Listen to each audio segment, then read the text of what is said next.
მოგესალმებით ძვირფასო ტელემაყურებლებო, რეალური აქცენტები იადან ელიასთან ეთერშია დღეს. სრულიად სხვა გვარი ფორმატით, ვინც გადაიღალეთ ყოველდღიური პოლიტიკური ამბების შეჯამებით, ვინც გადაიღალეთ ირან, ამერიკა, ისრაელის დაპირისპირებით, ჩვენ გთავაზობთ დღეს ამოისუნთქოთ. ვილაპარაკებთ ბატონ რამაზ პატარიძეზე, ვილაპარაკებთ ქართულ ანბანზე და ეს იქნება თქვენთვის დარწმუნებული ვარ დიდი შვება. ჩვენ ინტერაქტივს დავაანონსებთ ჯერ, ვინ შეიძლება ეწინააღმდეგებოდეს ქართული სამეცნიერო მიღწევების წარმოჩინებას, ასეთია დღევანდელი ჩვენი ინტერაქტივი, 3 პასუხით. რუსეთი, მიჭირს პასუხის გაცემა და დასავლეთი. მართლა საინტერესო იქნება თქვენი აქტიობა, ზარი უფასოა, გთხოვთ დაგვირეკოთ, თქვენი აზრი დააფიქსიროთ. დღევანდელი ჩვენი გადაცემის სტუმრები კი არიან ბატონი დავით გალეგაშვილი, ეკონომიკის დოქტორი და ბატონი ბადრი პატარიძე, რამაზ პატარიძის შვილი. თქვენ მიხვდით ალბათ, რომ დღევანდელი გადაცემა რახან ქართულ ამბავს ეძღვნება, წარმოუდგენელია, რომ ბატონი რამაზ პატარიძის გარეშე ჩაიაროს ამ გადაცემამ. ჩვენ გვინდა ძალიან, რომ ხარკი მოუხადოთ ბატონ რამაზ, ქედი მოუხაროთ და იცოდეს, რომ მისი ღვაწლი, აი უზარმაზარი ღვაწლი 90 წელი, 64 წლის განმავლობაში ბატონი რამაზი იკვლევდა ქართულ ანბანს და მოდით ვნახოთ, ვინ არის ეს ადამიანი, რომელიც მას მთელი თავისი ცხოვრება ქართული ანბანის კვლევას და არა მხოლოდ ქართული ანბანის კვლევას, ხო? უამრავ და გადაცემის განმავლობაში ჩვენ ვილაპარაკებთ კიდევ რა ღვაწლი აქვს ბატონ რამაზ, მათ შორის ვეფხისტყაოსნის ახლებურად წაკითხვაში, რამდენიმე სტროფის განმარტებაში და ამაში რასაყურველია ბატონ დავითი და ბატონ ბადრი დამეხმარებიან. ბატონ ბადრი, მართლაც მოდით ბატონ რამაზზე ვისაუბროთ. აი ესეთი რანგის მეცნიერები როცა იბადებიან, ეს არ შეიძლება რომ იყოს ჩვეულებრივი ოჯახი, სადაც დაიბადნენ და გაიზარდნენ. ვინ იყვნენ ბატონი რამაზის მშობლები, რა გარემოში დაიბადა ისა და რა გარემოში იზრდებოდა? მოგესალმებით. მომავალ წელს 2027-ში შესრულდება 100 წლისთავი რამაზ პატარიძის დაბადებიდან. და დარწმუნებული ვარ, რომ ქართული სამეცნიერო საზოგადოება ამას ღირსეულად და ჯეროვნად დააბასებს. აი მე ვფიქრობ ბატონ დავითით დამეთანხმება, რომ დღეიდან ვიწყებთ ჩვენ და სიმბოლურია შეხვედრა ამ სტუდიაში, აი აქედან ვიწყებთ მომზადებას მომავალი წლის საუბილო თარიღისათვის მამაჩემის. ეხლა მოხდა ისე, რომ 60-იან წლებში, როცა რამაზ პატარიძემ დაიწყო მეცნიერული მოღვაწეობა, მას კულტურული თბილისი იცნობდა როგორც მიქელ პატარიძის ვაჟს. ეხლა ჩვენ მიქელ პატარიძე უნდა ვახსენოთ, მოვიხსენიოთ. მამამისი ვინ არის მიქელ პატარიძე? რამაზ პატარიძის მამა. მიქელ პატარიძე განათლებული კაცი იყო. იმდროინდელი 30-იანი, 50-იანი თბილისის ერთ-ერთი აქტიური მონაწილე ყველა კულტურული ღონისძიების. თუ რამ კეთდებოდა საქართველოში, ის იქ იყო. პეტერბურგში 10-იან წლებში, ესე იგი საუკუნის დასაწყისში მიიღო უმაღლესი განათლება და ეს მოუწია რევოლუციამაც ალბათ. რევოლუციამ, თებერვლის რევოლუციის შემდეგ იქ მერე მამაჩემი მეუბნებოდა, რომ თურმე ასე უთხრესო, რომ წადი ახლა საქართველოში გაასწარე აქედან რევოლუცია მოდიოდა რუსეთში და წამოვიდნენ იქაური სტუდენტები, ვინც სწავლობდა იქ და მათ შორის იყო გიორგი ნიკოლაძე, ნიკო ნიკოლაძის შვილი, მეგობრები იყვნენ ისინი და ერთად ჩამოვიდნენ და დაიწყეს არაჩვეულებრივი მოღვაწეობა. ცნობილი ამბავია გიორგი ნიკოლაძის მიერ ნაღვაწი საქართველოში 20-იან, 30-იან წლებში. სამწუხაროდ გიორგი ნიკოლაძე მერე ნადრევად გარდაიცვალა 1932 წელს, თუ არ მეშლება, გიორგი ნიკოლაძე გარდაიცვალა. აი გიორგი ნიკოლაძის გვერდით იყო ყოველთვის მიქელ პატარიძე. სპორტული კლუბი შევარდენი დაარსეს და ცნობილია ამის შესახებ უამრავი ცნობა არსებობს 19 წელში დამოუკიდებელ საქართველოში და მერე ბოლშევიკებმა 1922-ში გააუქმეს როგორც ნაციონალისტური ორგანიზაცია ეს შევარდენი. და ეს კლუბი იყო უამრავი საინტერესო და საგანმანათლებლო ღონისძიების ორგანიზატორი და წამომწყები. მერე ალპური კლუბი და ალპინიზმის განვითარება საქართველოში იყო გიორგი ნიკოლაძის და ცნობილი ჯაფარიძეები და იქ იყო მიქელ პატარიძე, ალექსანდრა. სხვათა შორის ბატონი ვანო ჯაფარიძე იხსენებს ხოლმე არაჩვეულებრივი მოგონებები აქვს ამის შესახებ და მადლობა მინდა ბატონ ვანოს ამის გამო გადაუხადო, იმიტომ რომ მიქელ პატარიძეზე შესანიშნავი მოგონებები აქვს მას. შემდეგ მიქელ პატარიძე იყო თარგმნელი. იცოდა არაჩვეულებრივად ფრანგული ენა. იცოდა რუსული თავისთავად. იქ მიიღო განათლება კი ბატონო. პეტერბურგში და ფრანგი პოეტების პირველი თარგმანები და ყველა ცნობილი ფრანგი პოეტი თარგმნა, სიმბოლისტები ცნობილი. მერე რუსი პოეტები, ყველა ცნობილი რუსი პოეტი თარგმნა. და განსაკუთრებით კარგი მცოდნე იყო მაიაკოვსკის. ახლა რაშია საქმე? მაიაკოვსკის ცნობილი ამბავია, ქუთაისელი იყო კაცო ბაღდათელი და განსაკუთრებით ესეც ქუთაისელი, ქუთა გიმნაზიაში სწავლობდნენ, ერთ თანატოლები იყვნენ ფაქტიურად. ხო და პეტერბურგში შეხვდნენ და მეგობრობდნენ. მე წაკითხული მაქვს ერთი მოგონება ასეთი, რომ პეტერბურგში იგონებენ, რომ საქართველოსთან ძღვენი ჩამოგვივიდა ქართული პორმარელიო და ერთი 5 ლიტრა კარგი ღვინოა. წავედით მაიაკოვსკისთან და ისეთი ქართული საღამო და გავიხსენეთ საქართველოს და ქუთაისიო. ასეთი მოგონება არსებობს.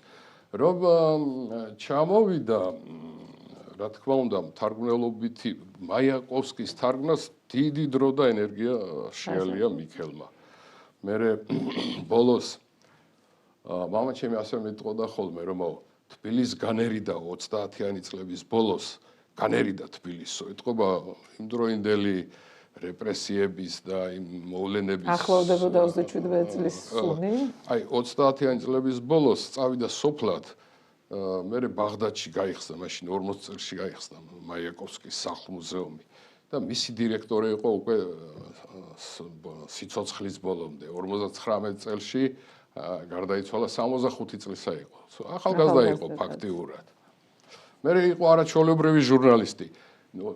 ყველა მოვლენა, რაც კი საქართველოში ხდებოდა, მის კალამს არ ასწდებოდა. იყო ნარკვევების ავტორი და გაზეთებში უამრავი უშბის ასვლა შესანიშნავი ნარკვევი აქვს 1934 წელში ეს უშბის ასვლა ქართული ალპინიზმის დიდ გამარჯვებად ითვლებოდა, იმიტომ რომ ქართველები უცხოელები ჩამოდიოდნენ საქართველოში, კავკასიონს იფრობდნენ და ქართული ალპინიზმი მიჩქმალული იყო და გიორგი ნიკოლაძემ დაუდო საფუძველი ძმებმა ჯაფარიძეებმა და მიქელ პატარიძე იქ იყო. მე იყო არაჩვეულებრივი ფოტოგრაფი. ყველა ფოტოგრაფია მაშინ ადონეზე იქნებოდა საქართველოში და მისი ფოტოებით იყო თანაც ეს წერილები და ნარკვევები შესანიშნავად გაფორმებული. არაჩვეულებრივი შრომა აქვს გაკეთებული მე-19 საუკუნის თბილისის არქიტექტურა და ფოტოები, ძველი სახლების, ძველი აივნების დასურათები. რომელიც დღეს ალბათ აღარ არსებობს უმეტესობა, ან არსებობს. რა თქმა უნდა, სხვათა შორის შეიძლება სულ მაქვს ოცნებად, რომ იმ ფოტოებით მოვიარო თბილისი რა არსებობს და რა არ არსებობს ამის. ასე მოხდა, ხო და მე პოეტი იყო. თვითონ შინაგანად პოეტი იყო, მაგრამ არაჩვეულებრივი ლექსები დაგვიტოვა, მაგრამ მამაჩემი ამბობდა, რომ სულ ამბობდაო, რომ ერთხელ უნდა დავჯდე და დავხვეწო. დასახვეწია ჩემი ლექსები, დასახვეწია და წიგნად გამოვცეო, ვერ მოასწრო. ვერ მოასწრო, ისე გარდაიცვალა, რომ მისი პოეზია არ გამოქვეყნებულა. ის მოკლედ რაც შემეძლო მეთქვა, ხო? აჩეხმა დედას გალაქტიონთან მეგობრობდა და ყველა ცნობილ პოეტთან კოლაუ ნადირაძესთან დიდი მეგობრობა ჰქონდა და გალაქტიონს ცნობილი ამბავია ესეც, რომ წყარედებს სხვა პოეტებსაც, მაგრამ გალაქტიონის პოეზია რუსულად აღღერებულია მიქელ პატარიძის წყარედებით. წყარედი იცით ახლა ეს რა არის? სიტყვა სიტყვით, ხო, არის. არა, წყარედი კი იციან, მაგრამ რომ მიქელ პატარიძის წყარედებით არის შესრულებული გალაქტიონის რუსული ვერსია, ალბათ ეს არ იციან, ხო? ცნობილი წერილებიც კიდევს, რომ ამდენი წყარედი დაგიბზადე ბატონო გალაქტიონ და მოდი და წაიღე, ჩაიბარე. მთელი გალაქტიონის პოეზია მერე რუსულ პოეტებს ეგზავნებოდათ ეს წყარედები და ისინი აკეთებდნენ უკვე გალაქტიონს რუსულად. ძალიან დიდი და შავი საქმე, რომელიც ვინც არის ეს. თავარი საქმე, შავი საქმე ეს იყო. დედა უაღრესად განათლებული და სამწუხაროდ ისიც ადრე გარდაიცვალა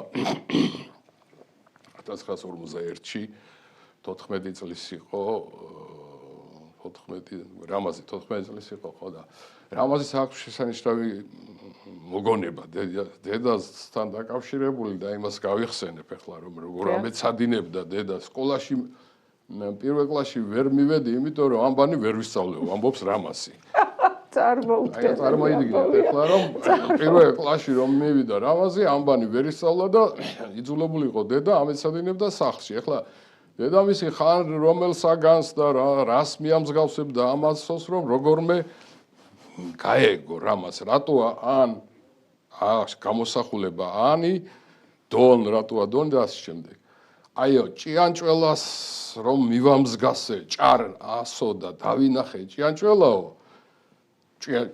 ჭარამდე რამდენი ასო გაიარეს და გონება არ გაეხსნა რამას აი ჭიანჭველასთან ჭართან გამეხსნა მივამსგავსე ვიზუალისტი იყო ბატონი რამაზი როგორ ჩანს აი ეხლა წარმოვიდგინოთ ესე რამაზმა მერე ამ ასოთა მიმსგავსების რა ნიჭი დაგვანახა და დედამისის ამხელა დამსახურებაა რომ განავითარა ეს ნიჭი რამაზში მერეო მე თუ ხაზავდი ახლა ამბანებს ვიგონებდიო ამბობს რამაზი ვიდეო მასალა დევს და ვისაც უნდა მოძებნის ამ გახსენებას აი ესე მოკლედ რაც შემეძლო მეთქვა თავად ბატონი რამაზი როგორი იყო მისი ბავშვობა რა მისწრაფებები ქონდა თავიდანვე ავლენდა თუ არა რაღაც გასაოცარ მეცნიერულ ნიჭს მეცნიერულს არა გვიან მიხვდა რომ ამის შესახებაც აქვს მოყოლილი რომ აიო ქართული ამბანზე რომ დავიწყეო წაკითხვა რაღაცების და რომ დავინახეო რომ თურმე აღმოსაჩენია და საიდუმლოა და გაურკვეველია ქართული ამბანი მაშინ მოვედი აზეო რომ მე მუშაობ თორე მანამდე არა უფრო თუმცა პოეზიას აღმოსავლეთ ცოდნეობაზე აი უნდა რომელ გზას დამდგარიყავი არ ვიცოდიო პირველ მეორე კურსზე ვიყავი და ჯერ არ ვიცოდი რა უნდა მეკეთებინა რა გზას დამდგარიყავიო და სადღაც მესამე თუ მეოთხე კურსზე გამეხსნა გონებაო და აი მაშინ დავიწყე უკვე ფიქრი იმაზე რომ უნდა აღმოვაჩინო რა ხდება ქართულ ამბაში რა საიდუმლოდეს ქართულ თუმცა აი ძალიან საინტერესოა რომ ვიდრე ქართულ ანბანთან მივიდოდა ბატონი რამაზი სომხური ანბანის შესწავლა დაიწყო და იქ აღმოაჩინა პირველი აღმოჩენა ეს საკეთ თემა კი ამის შესახებ 68 წელს იყო სწორედ ეს ამბავი 17 დეკემბერს ხო როგორც თქვენ იცით ეხლა რა ხდებოდა მეცნიერული მოღვაწეობა რამაზმა 60-იანი წლების დასაწყისში დაიწყო და დისერტაცია დაცული აქვს მას ჭვირნიშნებზე გამოკვლევა აქვს უზარმაზარი გაკეთებული და გახდა კანდიდატი. ამის შემდეგ ზუსტად იმ აი რაც გავიხსენე რომ ქართულ დამწერლობაზე უნდა მემუშაო დაიწყო ქართული ამბანის კვლევა. მაგრამ მე მეუბნებოდა მიყვებოდა რომ ნახე ქართული ამბანი მიმსგავსებული იყო სომხურ ამბანს ერკათაგირს და იყო აზრი იმ შესახებ რომ მესროპ მასწოცმა შექმნა ქართული ამბანი და მაშინ 60-იან წლებში ეს ფართოდ გავრცელებული აზრი იყო. და იმისი ეკო დღემდე მოდის არა ბატონ ბადრი. ფაქტიურად ესე ითვლებოდა რომ თითქოს მესროპ მასწოცმა მე-5 საუკუნის 30-იან წლებში ჩვენ შეგვიქმნა მე ჯერ შექმნა სომხური ამბანი. როგორი გენიოსი უნდა ყოფილიყო ადამიანი რომ ორი ამბანი შეექმნა ერთად. ნუ ეთქობა იყო ასეთი გენიოსი. აი ესე იგი 60-იან წლების ბოლოს უკვე დავიწყე ამბანმცოდნეობის შესწავლა და მივხვდიო რომ ჯერ ამ გადავწყვიტეო ჯერ ამოვიცნო სომხური ამბანი და 1979 წელს მე ხა მოვიტანე აქ ერთი დოკუმენტი რომელიც ჩემთვის ძალიან ძვირფასია იმიტომ რომ რამაზის ნაჩუქარია სულ პატარა ვიყავ მე 10-11 წლის ვიყავ როცა ეს გადმომცა ეს არის მე ხა წავიკითხავ რომ არ შემეშალოს მაშინ ბატონო საბჭოთა ხელოვნების ჟურნალი გამოდიოდა საბჭოთა ხელოვნება 1979 წლის ნომერი 6 ერკათაგირის გრაფიკული საფუძვლები რამაზ პატარიძე თუ გამოჩნდება არ ვიცი, ალბათ ვერ გამოჩნდება. ესე იგი 1969 წელს დაიბეჭდა საბჭოთა ხელოვნებაში ჟურნალში მისი პირველი სამეცნიერო კვლევა დამწერლობის შესახებ სომხური ერკათაგირის საფუძვლები. ეხლა მე ვთქვი სიტყვა დაიბეჭდა, იმიტომ რომ აგერ მიკავია დაბეჭდილია. მაგრამ არ გამოქვეყნებულა. ეს როგორ? აი საქმეც ამაშია. ესე იგი, აი აქ კიდევ მე განმარტებით ნაწილში წერია, რომ მოხსენებად წაკითხულია, ესე იგი, ეს ერკათაგირის გრაფიკული საფუძვლები, რამაზ პატარიძე მოხსენებად წაიკითხა 1968 წლის 17 დეკემბერს საქართველოს მეცნიერებათა აკადემიის ხელნაწერთა ინსტიტუტის სამეცნიერო სხდომაზე. ჩვენ შეგვიძლია ვთქვათ, ეს დოკუმენტია, რომ 1968 წლის დეკემბერში დაასრულა პირველი კვლევა დამწერლობის შესახებ, ესე იგი ამ წელს 68 წელს მან დაიწყო ამბანის კვლევა. ნუ როგორც მე თვითონ ამბობდა, ეს მისი ჩანაწერი გვაქვს 2014 წელს ბატონო დავით დამთახვეები, სადაც ის ამბობს, რომ 100 წელი გავიდა და აი 100 წელს რას გულისხმობდა? ივანე ჯავახიშვილმა დაიწყო ქართული ამბანის კვლევა 1914 წელსო და 2014 წელს მე დავასრულეო ამბანის საიდუმლოს ამოცნობა. 100 წელი მოუნდითო. ჯერ ივანე ჯავახიშვილი და ერთი საუკუნე და მე პავლე ინგოროყვას ახსენებდა, რა თქმა უნდა და მე რაც შეეხება ახლა ცოტა გამიგრძელდა. რაც შეეხება ახლა ამას, რატო ვამბობ, რომ არ გამოქვეყნდა. ოთარ ეგაძე იყო რედაქტორი და მივედი ოთარ ეგაძეს თონ იხსენებდა რამაზი, არავინ არ დამიბეჭდაო ეს კვლევა და ოთარმა მითხრა, რომ მე გავრისკავ და დავბეჭდაო. მიქელთან მეგობრობდა ოთარ. სომხეთში საერთოდ სომხეთში ისეთი რეაქცია ჰქონდა ამას. რატო რა ედო საფუძვლად ეგეთი ბატონი რამაზის კვლევას, რომელიც სრულიად მეუღებელი აღმოჩნდა. მოკლედ რომ ვთქვათ, ამ კვლევით რამაზ პატარიძემ თქვა ასეთი რამე, რომ მესროპ მაშტოცი, როცა ქმნიდა სომხურ ერკათაგირს დამწერლობას, მას სხვა ამბანებთან ერთად ედო ქართული ამბანი. ქართული ასომთავრული. ეწინააღმდეგება იმას, რომ რამაზე ამბობს, რომ მას ედო ესე იგი ფინიკიური ძველი ამბანი, ბერძნული ძველი ამბანი და ქართული ასომთავრული. ანუ ქართული ასომთავრული არსებობდა და მესროპ მაშტოცმა გამოიყენა რა. მე მთელი ჯგუფების შექმნა ქართული ასოების მიხედვით. ეს იყო ბომბის გახეთქვა, იმიტომ რომ ცნობა იმის შესახებ, რომ მესროპ მაშტოცმა შექმნა ქართული ამბანიო, თავდაყირა დააყენა რამაზ პატარიძემ. მესროპ მაშტოცმა. მაშინ აღწევდა საბჭოთა კავშირის მეცნიერებათა აკადემია, რომელიც რატომღაც პროტექციას უწევდა სწორედ აი სომხური ლობი მუშაობდა, მოდით ესე ვთქვათ კარგად. სომხური ლობი პრიორიტეტს ანიჭებდა სწორედ სომხურ კულტურას. ჩვენ უნდა შევაქოთ სომხები, ჩვენი მოძმე ერი. რასაკვირველია შევაქოთ. რომ ასე კარგად მუშაობენ, მათი ლობი ყოველთვის კარგად მუშაობს. ეს იმას აღნიშნავს, რომ ქართული უნდა დაგვაჩაგრა, ხო? რა თქმა უნდა. ამიტომ რა მოხდა ახლა? შევიდა ცენზურა ჟურნალში, უკვე დაბეჭდილი, გამზადებული დააპატიმრეს, გაანადგურეს და ამ გამოკვლევის გარეშე გამოვიდა უკვე ნომერი. მერე სტამბაში ამოიღეს რამაზ პატარიძეს მისცეს 200 აი ეს ამონაბეჭდი და თბილისში ასე გავრცელდა. და ხელიდან ხელში გადადიოდა და მოედო მთელ თბილისს. ასე გახდა ცნობილი, რომ რამაზ პატარიძის ერკათაგირის საფუძვლებმა ააფეთქა მეცნიერებათა აკადემია. ძალიან საინტერესოა ბატონ დავით. გადავიდეთ ბატონი რამაზის უშუალო მეცნიერულ სამუშაოზე. მან ფას დაუდებელი განძი დაუტოვა საქართველოს 64 წლის განმავლობაში ის იკვლევდა ქართულ ასომთავრულს. რა შედეგით დასრულდა მისი კვლევა-ძიებანი და რა დაგვიტოვა მემკვიდრეობად ბატონმა რამაზს? ერთი ბედნიერება, როცა უსმენთ ბატონ ბადრი პატარიძეს, დიდი რამაზის შვილს. და რამდენად ძვირფასია მისი ბაბუის, ბებიის და რამაზის პატარაობის პერიოდის გახსენება, როგორი საქართველო იყო მაშინ. როგორი დიდი ადამიანები ცხოვრობდნენ, როგორ მძიმე დროში და რამდენად დიდ საქმეებს აკეთებდნენ. მე შემიძლია ბატონ მიქელზე დავამატო, რომ მისი თარგმანი ერედია ცნობილია, ეს არის ფრანგული ენიდან თარგმნილი ლექსი, რომელიც თვითონ საფრანგეთში როგორ დაიწერა, იმაშიც კი გაოცებული არიან თვითონ ფრანგებიც კი.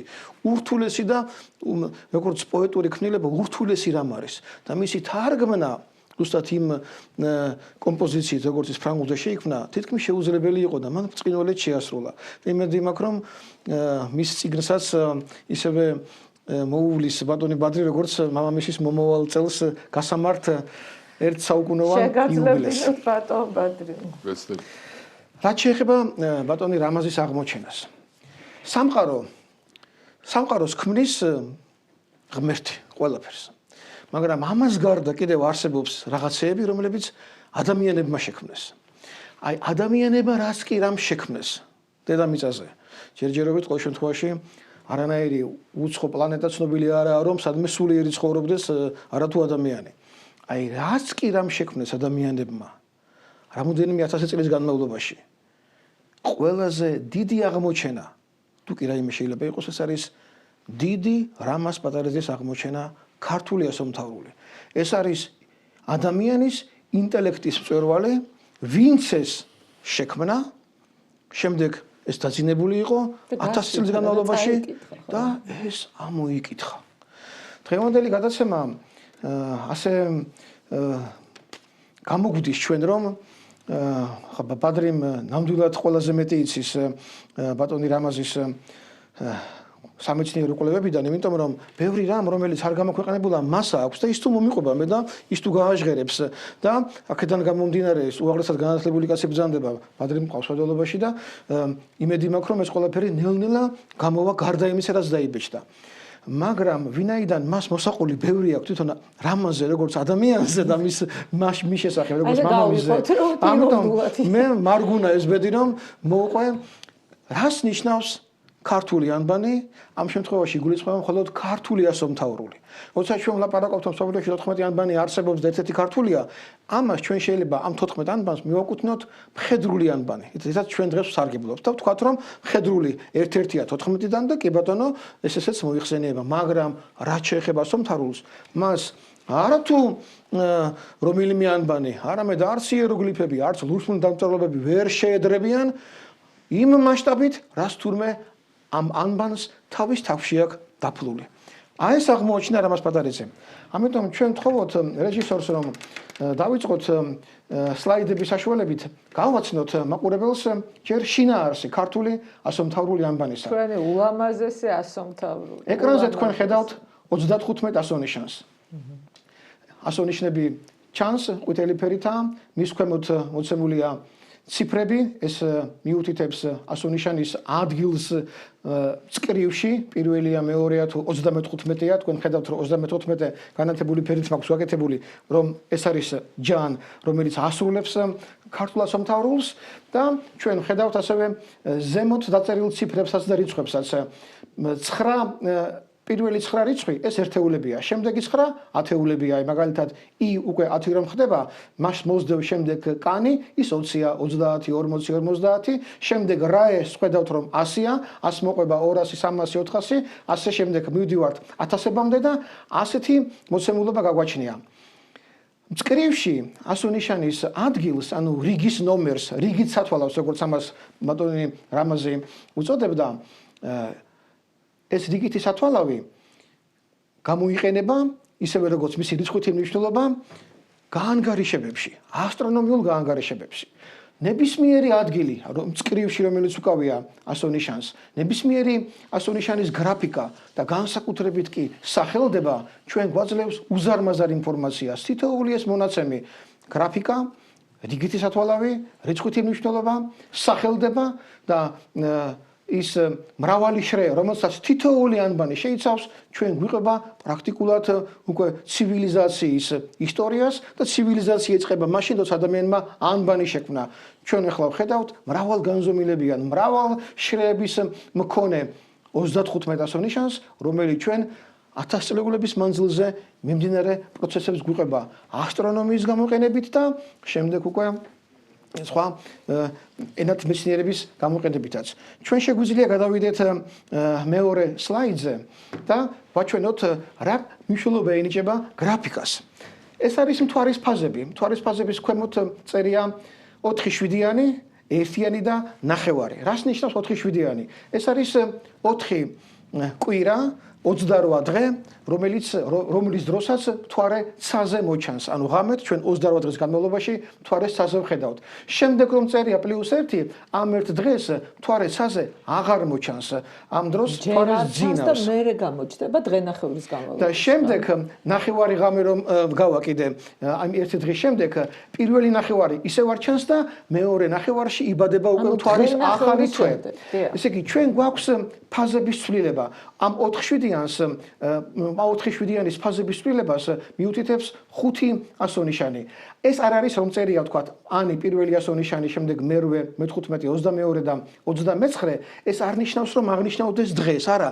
ეს გრაფიკა აღნიშნავს მომენტს, პირველი აღნიშნავს მომენტს მთვარის დაბადებისა, მარტო მომენტს და არა დღეს.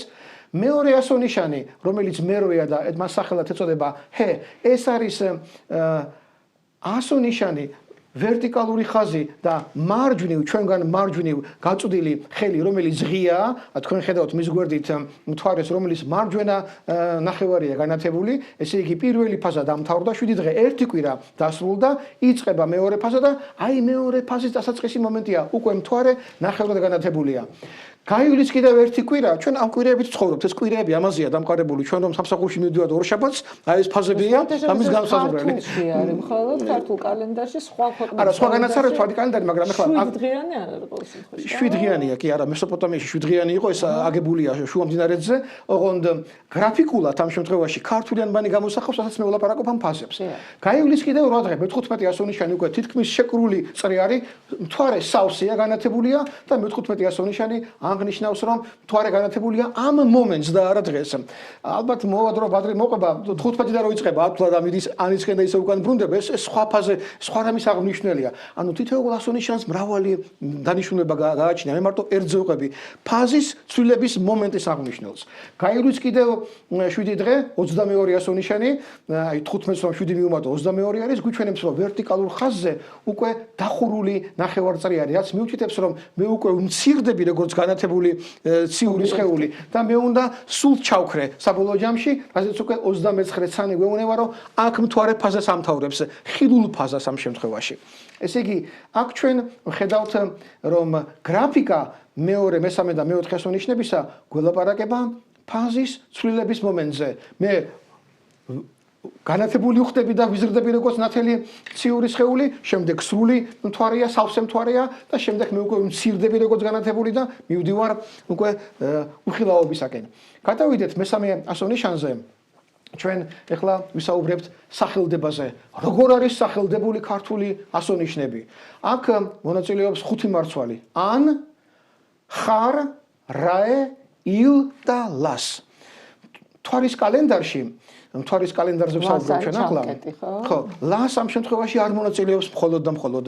ლასი ეს არის ერთადერთი ასონიშანი, რომელიც მთვარის კალენდარში არ მონაწილეობს. ის მხოლოდ მზეში იწყებს მუშაობას, როგორც ასონიშანი და როგორც ასტრონომიული მაჩვენებელი. ანით სახელდებულია 21 ასონიშანი. როგორ ხდება ეს, როგორი პროცესია?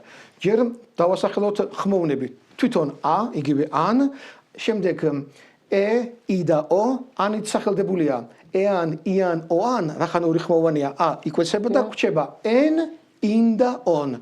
თავისთავად ანით სახელდებული n, ასევე მისი საშუალებით არ ხდება სახელდება ზენისა, n ზენი, onით სახელდებული არის დონი, on და დონი და inით სახელდებულია კიდევ სამი ასონიშანი, ვინ, შინ და ჩინ. აი ჩვენ ახლა დონი ვახსენე და ვინი ვახსენე, ამ გადაცემაში გვექნება საშუალება, რომ რატომ არ არის dan და რატომ არის don, ხომ? ამას ჩვენ მოვუყვებით. რატომ არის ვინ და რატომ არ არის when მაგალითად, არა? რამ გამოიწვია? ამაზე ჩვენ მოგითხრობთ. აი ეს 21 ასონიშანი ჩვენ გვეუბნება რომ ის 4-7-იანი რო ვანახეთ, იქიდან 3-7-იანი, ანუ 3 კვირა ანით სახელდებულია. მთვარისთვის პირველი, მეორე და მესამე კვირა ანით სახელდებულ ასონიშნებს აქვს ეს ფუნქცია რომ ითქვას რომ ეს რომელი დღე არის თვეში. შემდეგ ან ჩვენ ვიცოდეთ რომ ეს არის შუმერების ღმერთთა ღმერთია, უდიდესი ღმერთია, ეს შემდეგ ცის ღმერთთაა წოდებული და ცოტა მოგვიანო მხარეს ის მთვარის ღმერთად იწოდება, ხდება სინკრეტიზაცია. დიდი ღმერთი და მთვარის ღმერთი ერთიანდებიან და სინკრეტიზაცია ქვია ამ პროცესს. ანუ ან ეს არ არის შემთხვევითი მოვლენა, რამაზე ამბობდა სხვათა შორის, რომ ქართული ანბანი ეს არის სინთეზი შუამდინარეთის შუმერულ აქადური ანბანისა და ეგვიპტურ მთვარის კალენდარისა და ეგვიპტური მზის კალენდარისა. ესე იგი, ის ქართულ ანბანს წარმოაჩენდა როგორც ორი ცივილიზაციის, პირველი ცივილიზაციის და მეორე ცივილიზაციის იქ არსებული კალენდარული ინფორმაციის, ასევე საღმრთო პანთეონების სინთეზის შედეგად მიღებულ 35 ასონიშანს. ბატონ დავით, აქ ხო ჩაგეკითხებით, ჩვენი შუმერული წარმომავლობის შესახებ, არის ბევრი მოსაზრება. ხო არ შეიძლება რომ ამითაც დამტკიცდეს ეს უფრო როგორ ვთქვა, უფრო შორიდან მოსავლელი საკითხია და მე რომ ჩავეტიო დროში თქვენი ნებართვით მოდით ამაზე ვისაუბრებ ხო ასე ამბობდა რამას ძალიან უყვარდა მატიანეს შემეცნებათაი უკვე დაკარგულია სუზარ მაზარი ჩვენი საინფორმაციო წყარო წიგნი მე-19 საუკუნეში იყო და შემდეგ აღარ ჩანს დაიკარგა და იქიდან ამოწერილი ერთი აბზაცი რომელიც შეეხება ჩვენი ანბანის შექმნას რამას ამის გამეორება უყვარდა ზეპირად დიდ აბზაცს კითხულობდა და როგორი ტემბრით კითხულობდა ბადრი ხომ გახსოვს არა იქ პატარა მონაკვეთი ასეთია რომ ქმნილ არს, ანუ ქართული ასომთავრული, ქმნილ არს წერილისაგან ებრაულისა და ქალდეურისა. ანუ ის ჩვენ ანბანს აყენებდა ებრაულის და ქალდეური ანბანების შემდეგ, როგორც ორი ცივილიზაციის, ორი პირველი ცივილიზაციის შუმერული, მთვარის კალენდრის ცივილიზაცია და ეგვიპტური მზის კალენდრის ცივილიზაციის სინთეზს. ჩვენ დღეს ყვებით იმაზე, რაც რამაზემ დაგვიტოვა ჩვენ და აქ რაღაც თავისუფალ მოაზრეობის უფლებას არ ვაძლევთ საკუთარ თავსაც კი, რაც რამაზემ დაგვიტოვა ჩვენ ისე ვმჯელობ ზუსტად. ჩვენ დაუბრუნდეთ ისე იმ მესამე სლაიდს თუ შეიძლება რომ გავაგრძელო სახელდების შესახებ ინფორმაცია.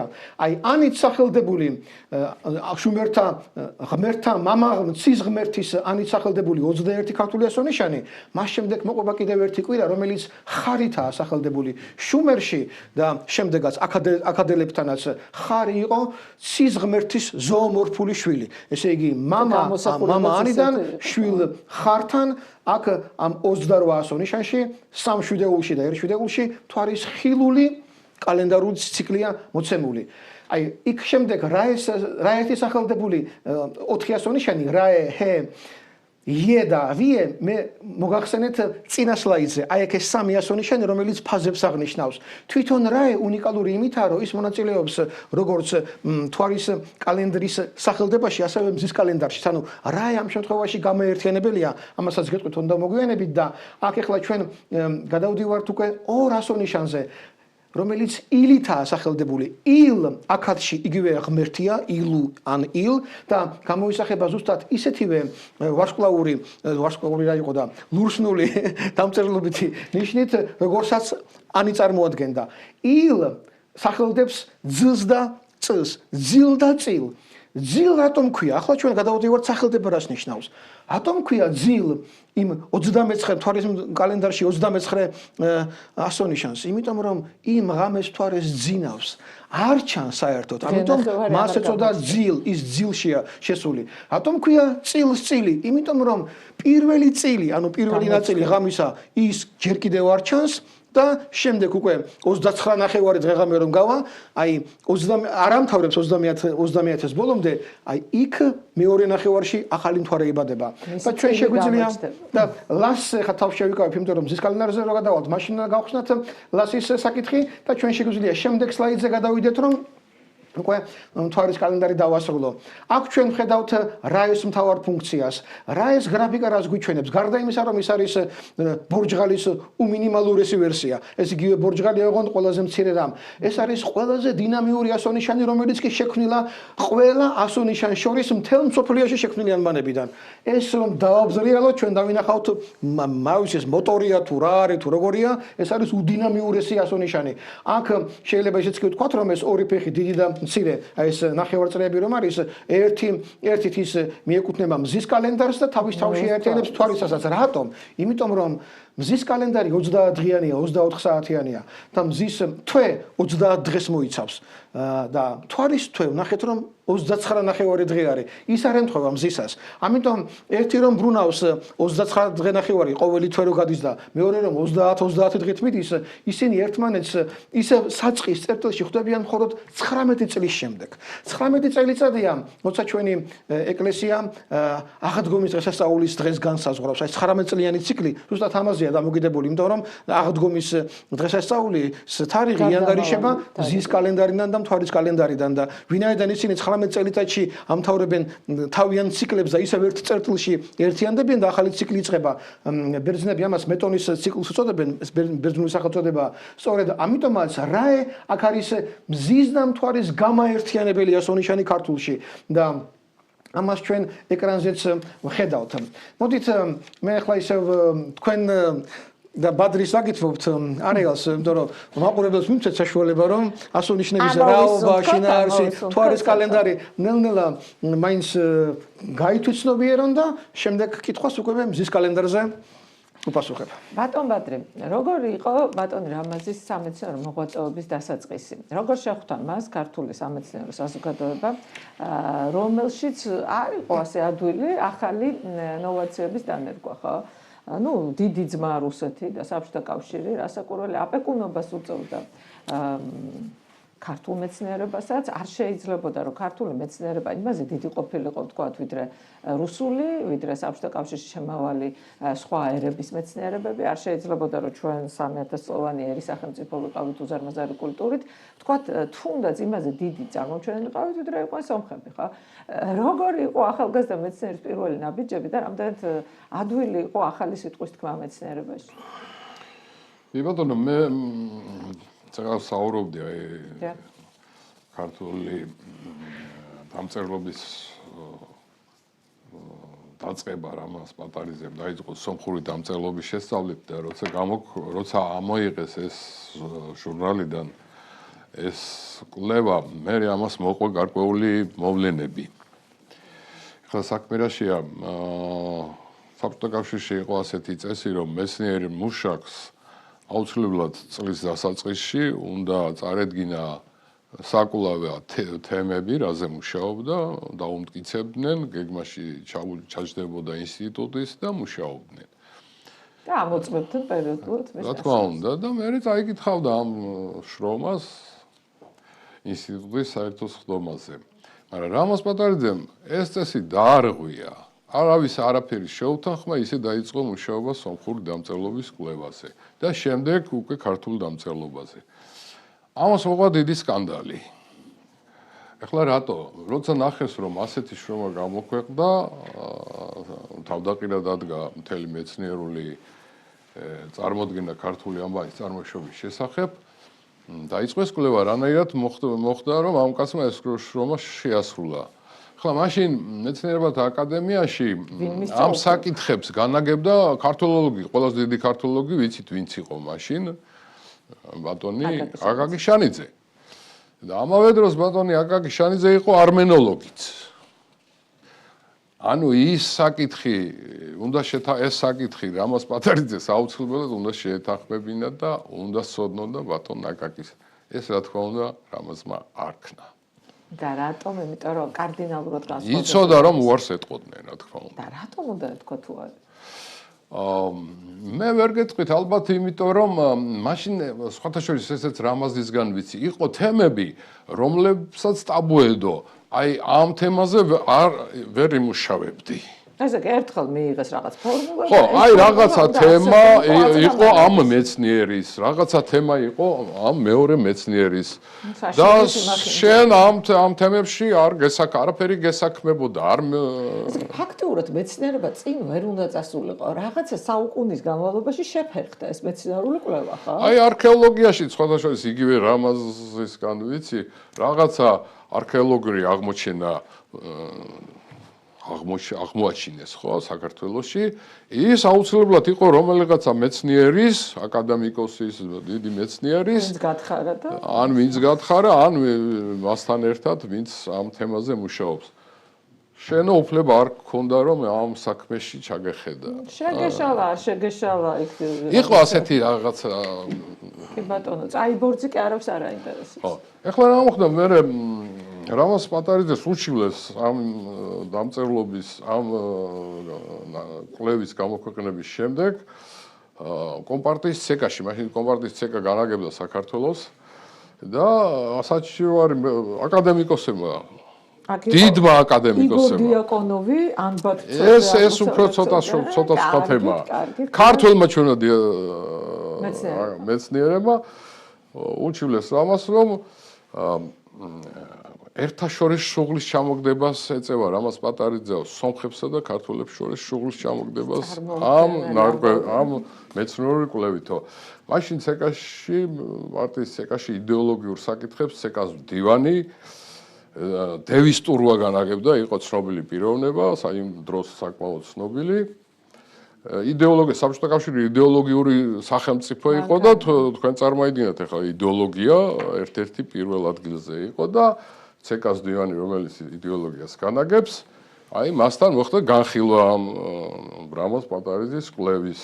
ერთ მხარეს ისხდენო ეს მეცნიერები, მეორე მხარეს მარტო ვიჯექი მეორე ამაზე მიყრებოდა და მოგვისმინაო დევის ტურვა და ბოლოს თქვაო რომ მე ვერ ხედავ ვერავითარ შუღლის ჩამოგდებას რამაზ პატარიძეს აქვს ასეთი თვალსაზრისი მისი მეცნიერული კვლევა თუ სომეხ მეცნიერებს აქვთ რაიმე სხვა თვალსაზრისი ან თავიანთი განსაკუთრებული აზრი მათაც შეუძლიათ ქონდათ ეს აზრი გამოაქვეყნონ დაბეჭდონ კი ბატონო დევის ტურვამ აშკარად დაიცვა რამაზ პატარიძე თორე ესეთი მუხლი იყო მოკლედ ერთა შორის შუღლის ჩამოგდება საბჭოთა კავშირში ისჯებოდა ციხით რა თქმა უნდა.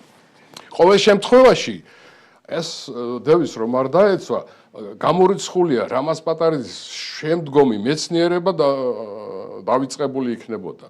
არავითარი ერთ ინსტიტუტში იმუშავებდა ვერაფერს ვეღარ მიაღწევდა რამაზ პატარიძე.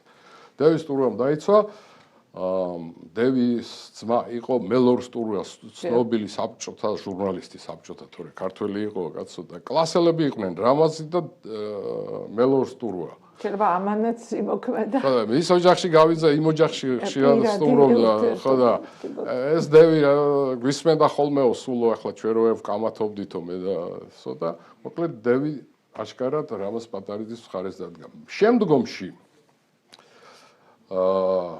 70-იანი წლების დასაწყისში სიტუაცია შეიცვალა. თუ ესე იგი დევი მფარველობდა უკვე რამას და ეს ყველა მიცოდა, შეიცვალა სიტუაცია, საქართველოში მოვიდა შევარდნაძე, დადგა შევარდნაძის ეპოქა და ამავე დროს მეორე პიროვნებად საქართველოში შევარდნაძესთან ერთად მოვიდა ზურაბ პატარიძე. უახლოესი ნათესავი რამაზ პატარიძის, ვისაც ახსოვს, მისცა საბჭოს თავმჯდომარე იყო და ერთ-ერთი ძლიერი ფიგურა იყო ახლა მე ახალგაზრდა ვიყავი სტუდენტი და ითვლებოდა მაშინ აი ედვარდ შევარდნაძის შემცვლელადაც კი მიიჩნევდნენ მე ხო ამიტომ მაშინ ასეთი აზრი იყო რომ თლად კარგი ურთიერთობა მათ ერთმანეთთან არც კი ჰქონდათ ედვარდ შევარდნაძეს და ზურაბ პატარიძეს მაგრამ ზურაბ პატარიძე მიუხედავად რომ რამაზი და ზურაბი ერთად იყვნენ გაზრდილები ვერაფრით დაეხმარებოდა რამას არ ჩაერეოდა მის მეცნიერულ საქმიანობაში რამასთან მოდიოდა ხშირად სტუმრობდა სოლიკო ხაბეიშვილი ცეკას მდივანი იდეოლოგიური ისიც ცნობილი არაორდინარულად მოაზროვნე და საკმაოდ ძლიერი პიროვნება ძალიან ნიჭიერი და სხვათა შორის რაღაცა ეროვნული პატრიოტიზმით გასჭალული პიროვნებაც იყო უდავოდ. კი ბატონო. ხშირად მოდიოდა რამას დაინტერესებული იყო ქართული ამბანის კვლევით და ერთხელ მითხრა რამაზმა რომ იყო ჩემთანო სულიკოვო და მითხრა რომ შევარდნაძეს უნდა შენი წიგნიო ეს უკვე გამოცემული იყო. ქართული ასომთავრული. როდის გამოიცადა რა წიგნი ესე ფუნდამენტური. რა თქმა უნდა შევეხები ახლა ამ თემაზე გადავალ. მე წარწერა გავაკეთეო და მოკლედ ედვარდ შევარდნაძეს ქართული ასომთავრული სულიკო ხაბეიშვილმა რა თქმა უნდა მიუტანა და მაგრამ ამის შემდეგ ედვარდ შევარდნაძისგან ამ შრომის შესახებ არაფერი არ ვიცით.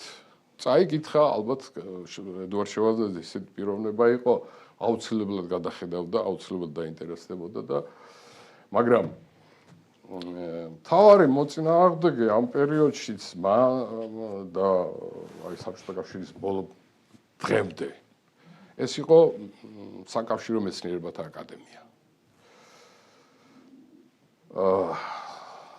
ახლა მოყვები იმ ფაქტს, რომელიც მე ადრეც მაქვს მოყოლილი, მე უკვე ვთქვი, რომ რამაზმა დაიცვა დისერტაცია საკანდიდატო 1965-ში აქ თუ 66-ში დაცული და მოვიდა ჯერი სადოქტორო უნდა დაიცვას, უკვე მეცნიერია, ლექციებს კითხულობს, 70-იან წლებში ძალიან პოპულარული გახდა რამაზის ლექციები, მე სტუდენტი ვიყავი და ვესწრებოდი ხშირად, 6-ჯერ 7-ჯერ ვარ დასწრებული და აუდიტორიას იმყრობდა რამაზი თავისი გამოსვლით.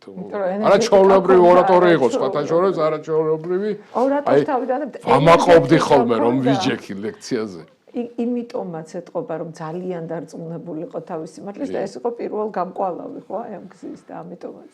ეხლა უნდა დაიცვა დისერტაცია, სადოქტორო, მაგრამ წესი იყო ასეთი რომ აუცილებლად ცენტრში მოსკოვში უნდა დასრულიყო, ცენტრალიზებული იყო ეს თემაც საბჭოთა კავშირში და ამ საკითხებს განაგებდა იგორ დიაკონოვი, ცნობილი რუსი ლინგვისტი, ანბანწოდნე, აღმოსავლეთწოდნე, არმენოლოგი, ეგვიპტოლოგი, ირანისტი. მოკლედ, დამწერლობის ყველანაირ საკითხს განაგებდა საბჭოთა კავშირში ეს კაცი და ოპონენტი დისერტაციის დაცვისას იგორ დიაკონოვი იქნებოდა და მის გარეშე არაფერი დისერტაცია არ გამოვიდოდა. ამიტომ რამაზი ჩასულა, გააგზავნა ლიცენზია რუსულ ენაზე, მოკლედ და ჩავიდა ლენინგრადში, იქ იყო პეტერბურგში დაარსდა ეს აღმოსავლეთმცოდნეობის ინსტიტუტი, ცენტრი აღმოსავლეთმცოდნეობის და იქ იყო, იქ მოღვაწეობდა იგორ დიაკონოვი. მიიღო იგორ დიაკონოვმა, ცოტა ხანს მომისმინაო, შემოწყვეტინაო და მითხრაო, რომ ჩვენ ვიზიარებთ იმას, რომ ქართული დამწერლობა შექმნა მესროპ მაშტოცმა. რაც ძირშივე ეწინააღმდეგებოდა მის დისერტაციას. თქვენ ახალგაზრდა თავისუფალი ბრძანდებით, ესე იგი ცივად გამოუშვა, ცივად დაამთავრა.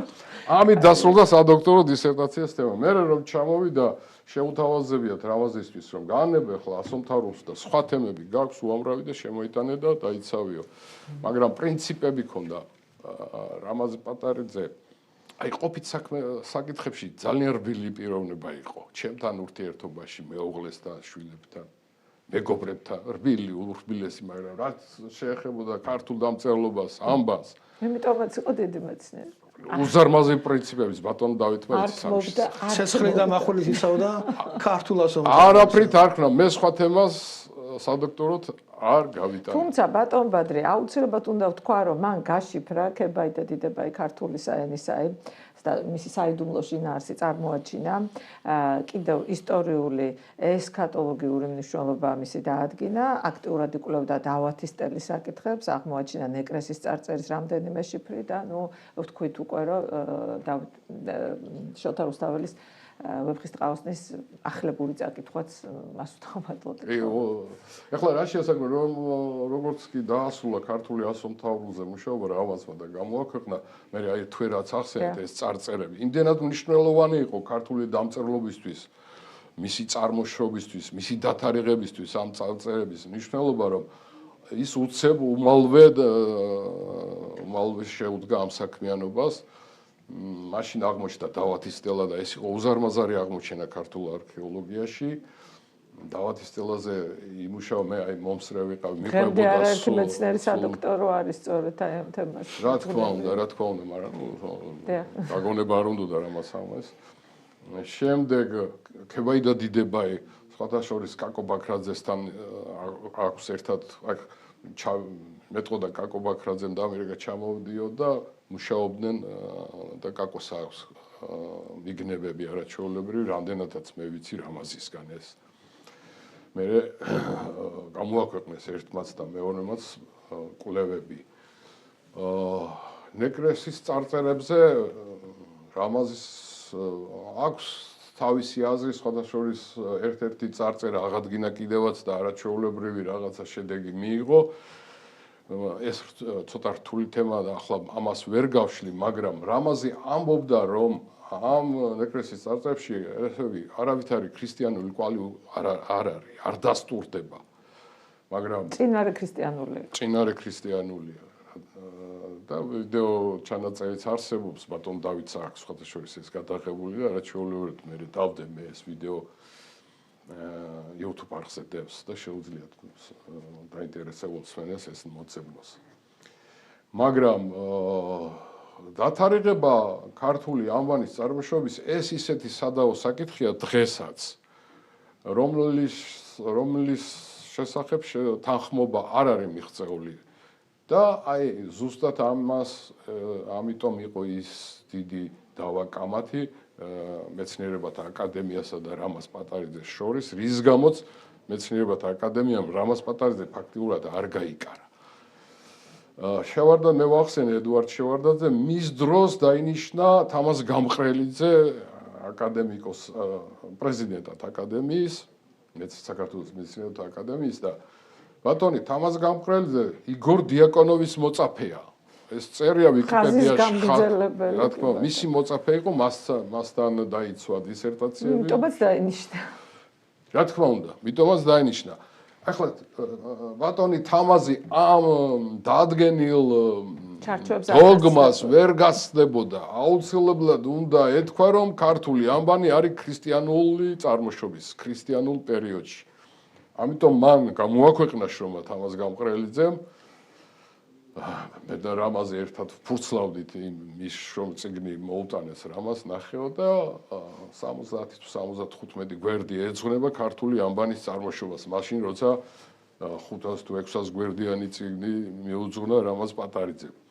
თამაზ გამყრელიძემ თქვა, რომ ქართული ანბანი შექმნილია მე-4 საუკუნეში ჩვენი წელთაღრიცხვით ქრისტიანულ პერიოდში მე-5 საუკუნეში შედევრი გვაქვს შუშანიკის წელთაღრიცხვით. ბერძნული ანბანის მიხედვით. წარმოვიდგინე. ესე იგი, აცილა სომხურს, აცილა მესროპ-მაშტოც გადმოწია, მაგრამ ქრისტიანობა ამით ესე იგი თამაზ გამყრელიძემ ეთყობა გადაწყვიტა, ახლა ეს ჩემი აზრია, გადაწყვიტა რომ უნდა ეთქვა ეს. ან შეიძლება ასეთი დავალებაც იყოს მოსკოვიდან რომ აუცილებლად თამაზ გამყრელიძეს უნდა დაედასტურებინა ქართული ანბანის ქრისტიანული წარმოშობა. და არ შედიოდა დავაში, რომ სომხური არის წინარე ქართული ანბანისა, ხო? არა, ამის შემდეგ თამაზ გამყრელიძე არავითარ დავაში საერთოდ არ შედიოდა არავისთან. მერე მისი მოწაფეები სხვა თქვა და დამთავრდა. დაადო ბეჭედი და მერე მოწაფეები აღზარდა, რომლებიც გამოვიდნენ დღესაც მოღვაწეობენ და თავგამოდებით ამტკიცებენ, რომ არა გინდა თუ არა მე-4 საუკუნეშია ჩვენი ანბანი. ნუ რა ვქნათ, ასია რეალობა ეს არის. მე აუცილებლად ვკითხო ბატონ დავით, ცოტა გადახოვა გამოვიდეს, მაგრამ საერთოდ არ ვიცოდი ვინ იყო ბატონი რამაზ პატარიძე, ვიყავი სკოლას ვამთავრებდი და ნუ ჩვენ ხო ესე ვსწავლობდით, რომ აუცილებლად არ ჩვენ უფრო სხვანაირად ვსწავლობდით, ჩვენ ვსწავლობთ, რომ პირველ საუკუნეში მეფე ფარნავაზმა შექმნა ქართული ანბანი და სულ ვკითხულობდი, რომ თუ შუშანიკის წამება არის მე-5 საუკუნის ძეგლი. ხო, ახლა ბატონ გამყრელიძე სულ სხვა რამე უთქვამს, ხო, მე-4 საუკუნეში შეიქმნაო და ეს კიდევ უფრო დიდი სიგიჟეა, ხო? თუ მე-4 საუკუნეში შეიქმნა ქართული ანბანი, მე-5 საუკუნეში როგორ მივიღეთ ჩვენ ასეთი დახვეწილი შუშანიკის წამება, რომელსაც ნემსაც და ქინძის თავსაც კი ვერ კვეხებ, იმდენად დახვეწილია ფრაზა, ლაკონიზმი ამაზე შორს ვერ მიდის. მაგრამ ამას თავი დაანებეთ, შუშანიკის წამებაში წერია, რომ ადგა შუშანიკ დედოფალიო და წავიდაო და ხელთ ეპყრაო ბიბლია და სახარება უკვე თარგმნილი, უკვე ქართულად დაწერილი და წმინდანთა წიგნებიო და ესეც ქართულად დაწერილი. ანუ სადღაც მე-4 მე-3 საუკუნეში უკვე ეს ლიტერატურა ხელში ეჭირა შუშანიკ დედოფალს და აი ეს აცდენები როგორ ახსნა ბატონმა რამაზმა? ბატონი ბადრი იხსენებდა ნეკრესის წარწერებს და მან დაადასტურა, რომ პირველი მე-2 საუკუნის ნეკრესის წარწერები არ არის ქრისტიანული ეპოქისა, როცა როგორც მიღებული იყო რომ ამ ეპოქაში იყო შექმნილი ასომთავრული ანბანი, არამედ არის პირველი მეორე საუკუნეებისა და ასომთავრული ანბანი ძალიან ბევრი ქვა არის ჩვენამდე მოღწეული, რომელიც ასახავს ამა თუ იმ მიცვალებულის ცხოვრებას თუ გარდაცვალებას, ოღონდ ყოველგვარი ქრისტიანული სიმბოლიკის და ელემენტების გარეშე. გარდა ამისა, ას თქვენ ბრძანეთ შუშანიკთან დაკავშირებით, არსებობს ერთი საოცარი არტეფაქტი. არმაზის გათხრების დროს აღმოჩენილი რუსთაველის გამზირზე მიბრძანდებით საქართველოს ეროვნულ მუზეუმში, ჩახვალთ მის მთავარ დარბაზში, შეხვალთ პირდაპირ კედელზე არის დიდი ლანგარი პირველი საუკუნისა, რომელზეც აი ლანგარის კიდეზე წარწერილია ბერძნული ტექსტი, რომ ფლავიოს დადე აი ამ ლანგარს ჩუქნის ბერსუმ პიტიახში. ბერსუმ პიტიახში. ეს თქვენი ბერძნული წარწერა ბატონო, ხომ არის სრული. ამ ლანგარის ცენტრში გვაქვს 4 ასონიშანი, ორ-ორად გაერთიანებული, რასაც ლიგატურა ქვია. ანუ 2 ასონიშანი გაერთიანებულია და ერთ ნახაზშია ჩაწნული, მეორეც ანალოგიურად.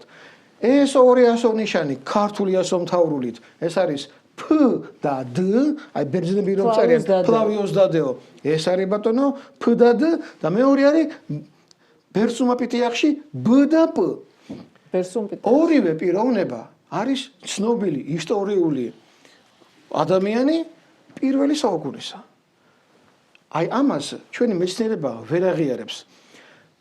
თამაზ გამყრელიძე უზარმაზარი მეცნიერია. ეხლა ჩვენ როგორც არ უნდა ვილაპარაკოთ, მას გააჩნდა საკუთარი სამუშაო დიაპაზონი, რომელსაც ვერ გადალახავდა. ის მეცნიერიც კი ვერ გახდებოდა, რომ მოენდომებინა სხვა რამ.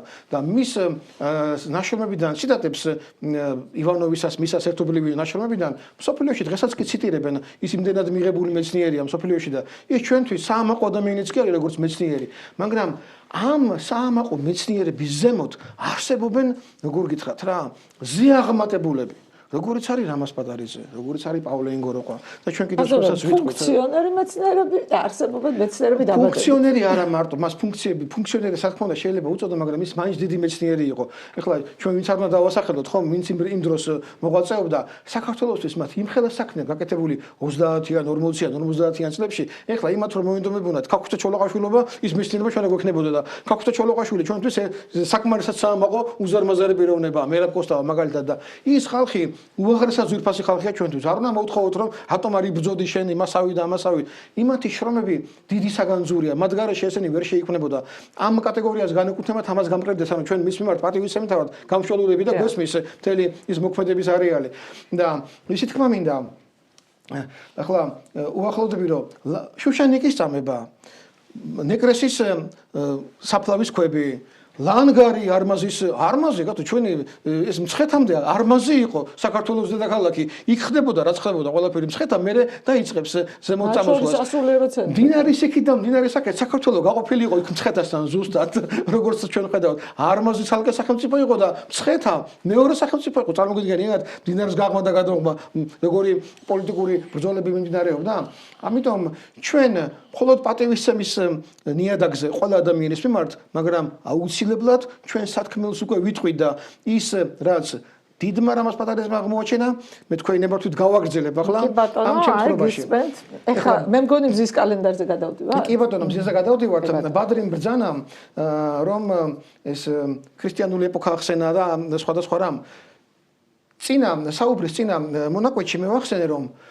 სახელდებაში სამი მარცვალი რომ მონაწილეობს რომ 29 დღეღამე რომ აღწეროს მთვარის კალენდარისა X-ის სამი მარცვალი ეს არის შუმერულ აქადური შუამდინარულ მესოპოტამიური სივრცის და ცივილიზაციისა ან ცისღმერთი და მთვარის ღმერთი ხარ ზოომორფული შვილი და ილ აქადელთა ღმერთი ზოგადად ღმერთი ილუ იმათან ღმერთია მამა ღმერთი ხო ეს 30 ასონიშანია 4 ასონიშანი 28 უბრალოდ 4 ასონიშანი რა ერთი სახელდებული იმ სამზე ვთქვი რომ ის მთვარის ფაზების ცვლილების მომენტს ასახავს და არა დღეებს ამ შემთხვევაში მაგრამ თვითონ რა ეხლა უახლოვდები ზის კალენდარს თვითონ რა თავისი სახელდებით და თავისი გრაფიკით უკვე გადადის მზის კალენდარულ სისტემაში ის აერთიანებს მთვარის დამზეს და უკვე უფრო მზისკენ გადაიხრება რატომ რა ეს არის მზის ღმერთი ეგვიპტეში.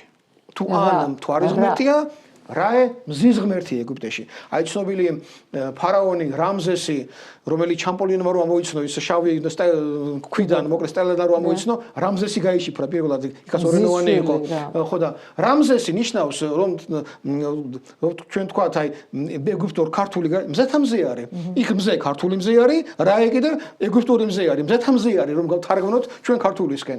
და აი ეს რაე სახელდებით უკვე ეგვიპტური სამყაროს განეკუთვნება და მისი გრაფიკა ასევე რომელიც არის ბურჯღალის ნიშანი ეს უკვე ქართული ნიშანია ბურჯღალისა და ასევე ჩვენ ის ეგვიპტეშიც კი ხვდება და ისე თქმა მინდა ჩვენ უკვე შევდივართ ეგვიპტის ცივილიზაციაში და თუ შეიძლება შემდეგი სლაიდი გამოვაჩინოთ უკვე მეხუთე სლაიდი უნდა იყოს მეგობრებო მეხუთე სლაიდი თუ შეიძლება პროდიუსერ მადლობთ ჩვენ ხედავთ ლასს რომელიც მთვარის კალენდარს არ მიეკუთვნება სახელდებად ეს ლასი რიგით მე-12-ია ანუ მწკრივში მას მე-12 ადგილი უკავია რიგით სათვალავი 12-ია ხოლო მისი რიცხვითი მნიშვნელობა 30-ია პირველი სლაიდი რომ გაჩვენეთ ქვემოთ 12 წერა ზემოთ 30 რას ნიშნავს ლასი ლასი ჩვენ გადმოგცემს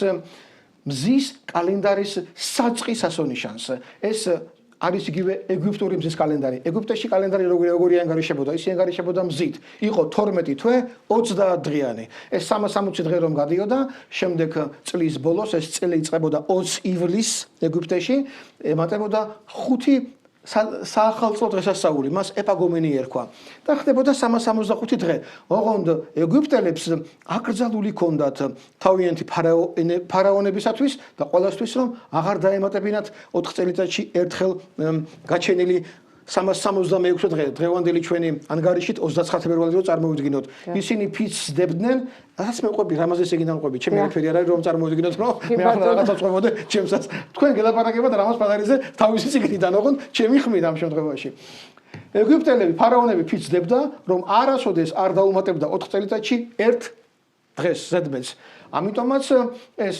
365 დღიანი 365 დღე იყო ყოველი წელიწადი 4 წლის შემდეგ ახალი წელი უკვე 20 ივლისს აღარ ეცხებოდა უკვე 19 ივლისზე გადმოდიოდა კიდე 4 წელი გავიდა 18 ივლისს გადადიოდა და 365 რომ გავამრავლოთ 4-ზე 1460 წელი უნდა გასულიყო რომ ისევ 20 ივლისზე დაბრუნებულიყო და აი ეს ციკლი ხო 1460 წლიანი პერიოდი სამჯერ აქვს აღნიშნული ეგვიპტელებს თავისი არსებობის მანძილზე და ეს იყო დაბადების დღე აი მესამე სასწაული დგებოდა რომ დაინგრა დედამიწა გახსოვთ რომ ისროდნენ იმაზე მეტი დღესასწაული იყო მაშინ ეგვიპტეში ის იყო სოტისის ახალი წელია სოტისის ციკლი ერქვა ამას და იქ ინგრეოდა ყველაფერი ხო არის 1400 ელოდებოდნენ 1460 წელიდან წარმოვიდგინეთ რა რატომ მომყევი ეგვიპტელების მზის კალენდარი ჩვენ შეგვიძლია გადავიდეთ უკვე შემდეგ მე-6 სლაიდზე და ჩვენ უკვე გადავდივართ ქართულ მზის კალენდარზე გავადიდოთ თუ შეიძლება ჩვენ დავინახავთ რომ აქ განათებული არის რამოდენიმე ასონიშანი პირველი ან შემდეგი ლას ანუ 12 რომ გაივლის ლასი ერთადერთი ასონიშანია მსოფლიოს ანბანებში რომელსაც უკავია რიგში მე-12 ადგილი 12-ია რიგით და 30-ია რიცხვით აი ეს 12-30 ლასი ჩვენ გვეუბნება 360 დღეს ეს 360 ასევე არის წრის 360 გრადუსი რომელსაც ჩვენ დღეს ვიყენებთ გეომეტრიაში შემდეგ განათებული არის 30 ძილი ანიდან ძილამდე, ესე იგი 12 თვე იყო ქართულ კალენდარში 30 დღიანი, თვეები აღირიცხებოდა ანიდან ლასამდე, დღეები აღირიცხებოდა ანიდან 30 ძილამდე. ესე იგი ჩვენ თუ გქონდა, თქვა გვეწერა A და B, ეს ნიშნავდა პირველი თვის მეორე დღეს მზის კალენდარში. და ეს 30 დღემდე ამოვდიოდით. ვინაიდან ჩვენს ეგვიპტის მსგავსად უნდა დაგვემატებინა 5 დღე წლის ბოლოს, ამისთვის გამოყოფილი იყო უკვე 30-ის შემდეგ განლაგებული დარჩენილი 500 ნიშანი, რომელიც იწყებოდა წილით და რომელიც მთავრდებოდა ჯანით. აი ეს 500 ნიშანი იგი იყო იგივე ეპაგომენი, რაც ეგვიპტეში. ოღონდ ეგვიპტელებისგან განსხვავებით ჩვენ 4 წელიწადში ერთხელ ერთ დღეს უკვე ვამატებდით. დღევანდელი კალენდრით 29 თებერვალი დავარქვათ ამას. ამას მე კიდე ცალკე მოვყვები, როდის ხდებოდა ეს მომენტი, მაგრამ დავუშვათ რომ 29 თებერვალია. აქ ჩვენ შეგვიძლია ვთქვათ, რომ აი ეს 5 დღე, რომელიც ემატებოდა, თქვენ წარმოვიდგინეთ, დღემდე მოღწეულია საქართველოში. ეს უკვე ალიკო ცინცაძე შრომებიდან არის და ვიტყვი, რომ ცნობილი ქველთობა, ცნობილი კვირიკობა, ცნობილი ათენგენობა და ცნობილი ელიობა, ეს ელიობა 2 აგვისტოს რო არის. აი ეს ის 5 დღიდან 4 დღე არის. ერთი არ ჩანს, მაგრამ ერთი ალბათ დეკემბრისკენ უნდა იყოს გადამზურალი ის დღესასწაული ამ ათასლეულებში. აი ეს უკვე ქართული ეპაგომენი პირობითად დავარქვათ დღესაც აღნიშნება მთელ საქართველოში. სვანეთში კვირიკობა, ათენგენობა ხევსურეთში და ელიობა მთელ საქართველოში. ელიობა 2 აგვისტო ნიშნავს ახალი კალენდრით. ელიობა იყო 20 ივლისს და ის 20 ივლისი იყო ზუსტად როცა ეგვიპტელები ახალ წელს ზეიმობდნენ. ძალიან საინტერესო რა არის. ეხლა ჩვენ ჭუშანიკი გავიხსენეთ ერთად ქალბატონოია და გავიხსენოთ მაშინ მირიან მეფეს. ჩვენ გავიხსენოთ რომ ჩვენ ვართ 1700 წლის საიუბილეო დღესასწაულის მომსწრენი. წლევანდელი წელი 1700 წელი გავიდა, მას შემდეგ რაც მეფე მირიანმა გადაწყვიტა რომ უკვე არსებული შემოსული მეტნაკლებად დამკვიდრებული ქრისტიანობა სახელმწიფო რელიგიად გამოეცხადებინა.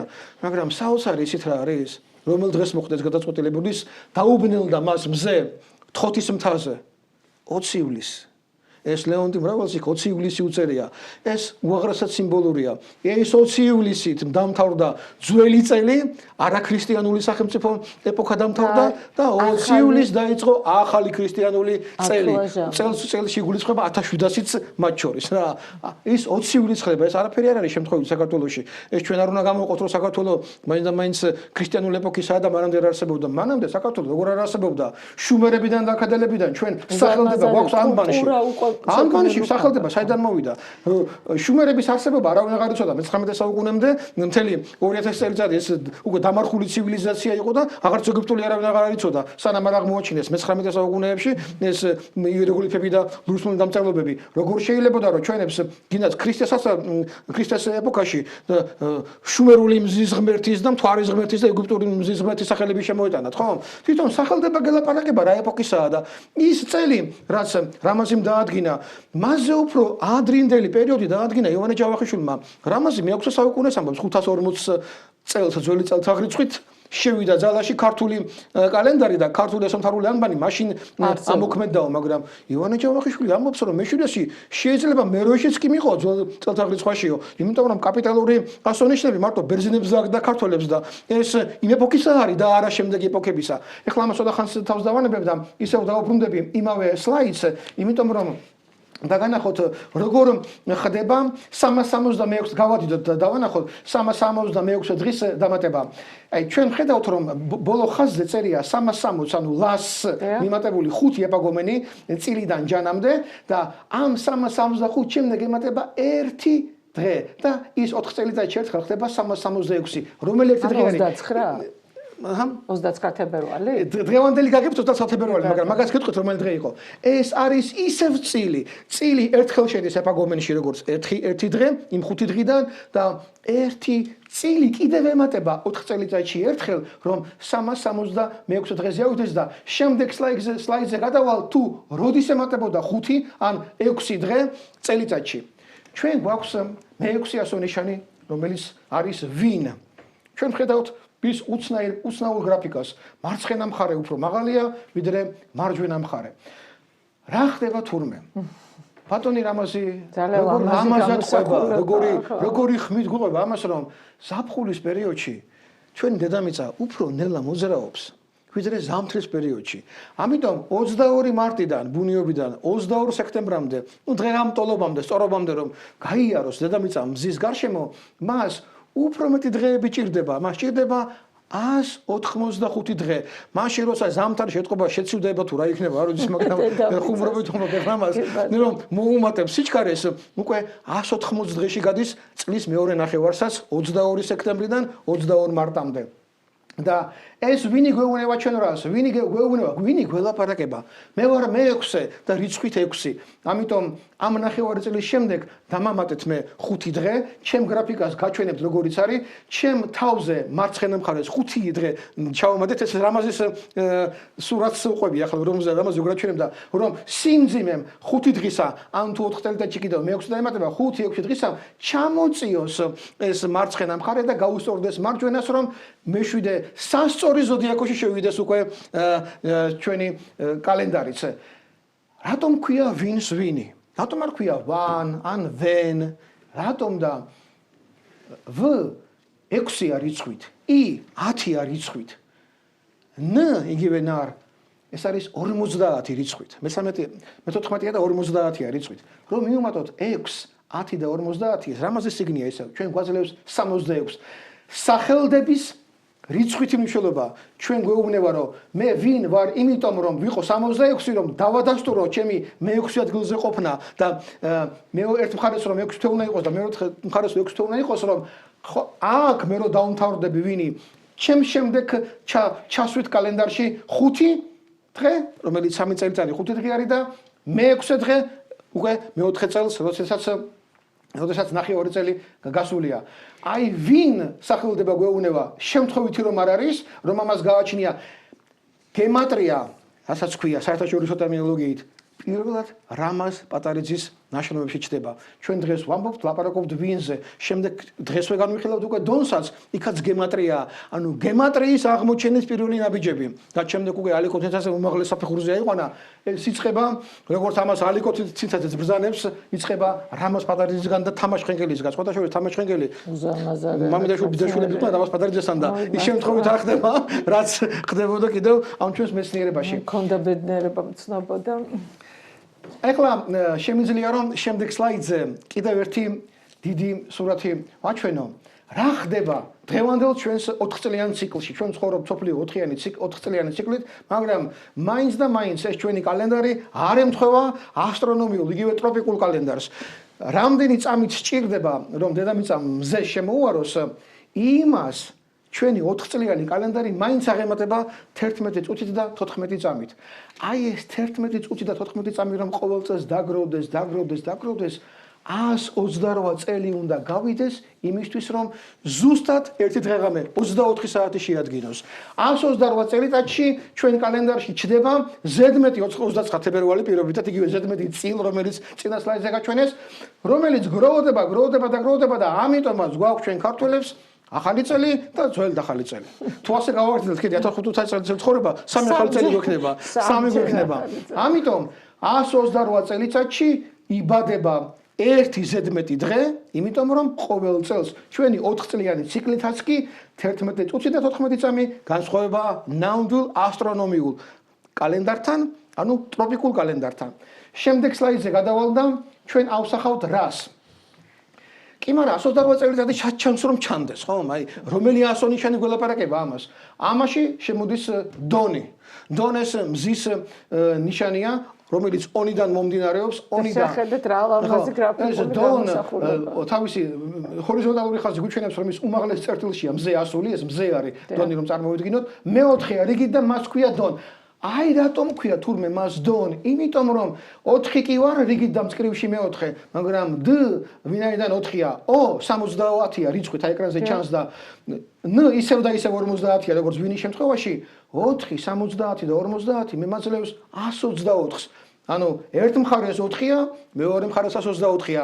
სწორედ ფორმულა 4-ის დამატება 4-ზე 124-ის დამატება გვაძლევს იმ 128 წელიწადს და დონე გვეუბნება რომ თქვენ სიზუსტე კალენდარში ეძიეთ 128 წელიწადში ჩემი საშუალებით ოღონდ მე საკმარისი არა ვარ. რა ხდება შემდეგ რომ მოხდეს ამ 29 თებერვალის ამოღება აღარიშიდან აი რაც უნდა მოხდეს ამას უკვე ჩვენ დაგველაპარაკება შემდეგი სლაიდი რომელიც აქ ჩვენ უკვე არა ეს არა ამის წინა სლაიდი ამის წინა სლაიდი უნდა აი ეს სლაიდი დიახ აი ეს უკვე წილია ეს შესანიშნავი წილი წილის გრაფიკა რას გვეუბნება შეხედეთ როგორია წილი იქ ვერტიკალურ ხაზზე ჯერ ერთი სრული მთელი წრი არის შეკრული ხოლო შუაში მისი წილია წილი მას იმიტომ ქვია და იმიტომ ამ გრაფიკისა რომ ეს ყველაფერი გამოიხატა ეს არის წილი ძალიან გთხოვთ დიდი ეკრანი დატოვეთ იმიტომ რომ აქ ოდნავ მეტის მოყოლა მომიწევს და არ მინდა რომ მაყურებელს ეკრანი დაეკარგოს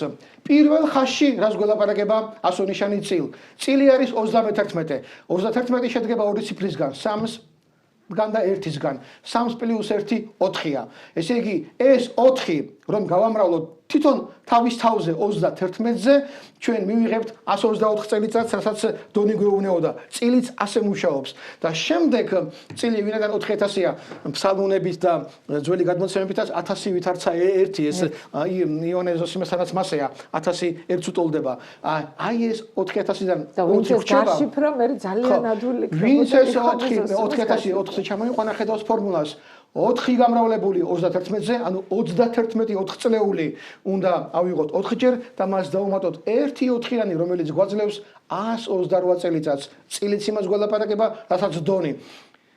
და შემდეგ ხაზი გადადის უკვე მარჯვენა მხარეს პირველივე ხაზში. 120 ბუნებრივია, ხო? 128 წელიწადში, ყველა წელიწადში არის 365 დღე. გავამრავლებთ, მივიღებთ 46720 დღეს. აი ეგვიპტეში 128 წელიწადში გადიოდა 46720 დღე.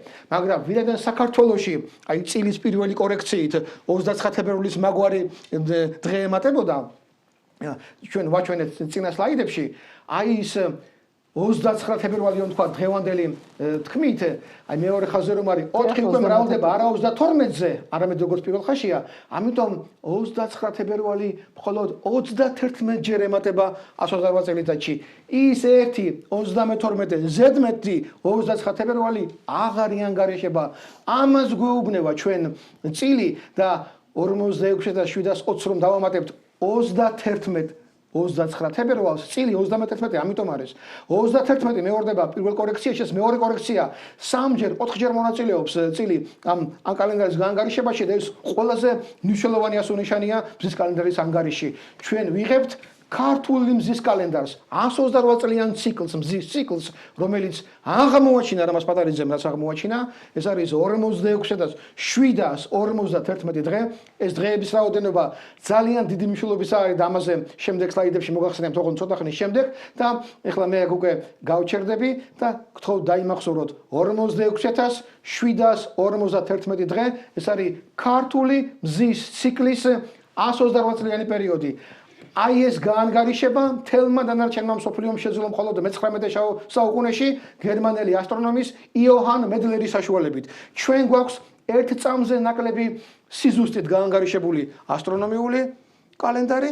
ეს გვაქვს მარტო ჩვენ, ეს არ ხონდათ არც შუმერებს, არც ეგვიპტელებს, არც ჩინელებს, არც ინდოელებს, არც მაიასტომს, არც ომარ ხაიამს, ომარ ხაიამი 19 წამით მიუახლოვდა, მაიასტომი 17 წამით მიუახლოვდა, მაგრამ უზუსტესი ეს 128 წლიანი ქართული კალენდარია, რომელიც აღმოაჩინა რამას პატარიძემ და ამ აღმოჩენის მსგავსი 1000 წელია არავის არ გაუკეთებია.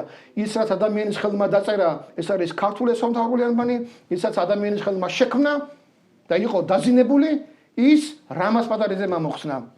ეს ჩვენ ვართ, ამაზე მოგახსენებთ ცოტა მოგვიანებითაც, რას ნიშნავს ქართველად ყოფნა ამ შემთხვევაში და უნდა ვიცოდეთ, რომ ამ მასშტაბის ინტელექტი არც ერთ ადამიანის ხელით შექმნილში დედამიწაზე არ არსებობს, არც პირამიდები, არც ზიგურატები და არც 1000 სხვა რამ არტეფაქტი, არც სამეცნიერო წერილობითი ძეგლი, ამას ვერსად ვერ მოგცემთ. მხოლოდ ქართულ ასომთავრულ ანბანში ამის აღმომჩენი დიდი რამას პატარიძეა.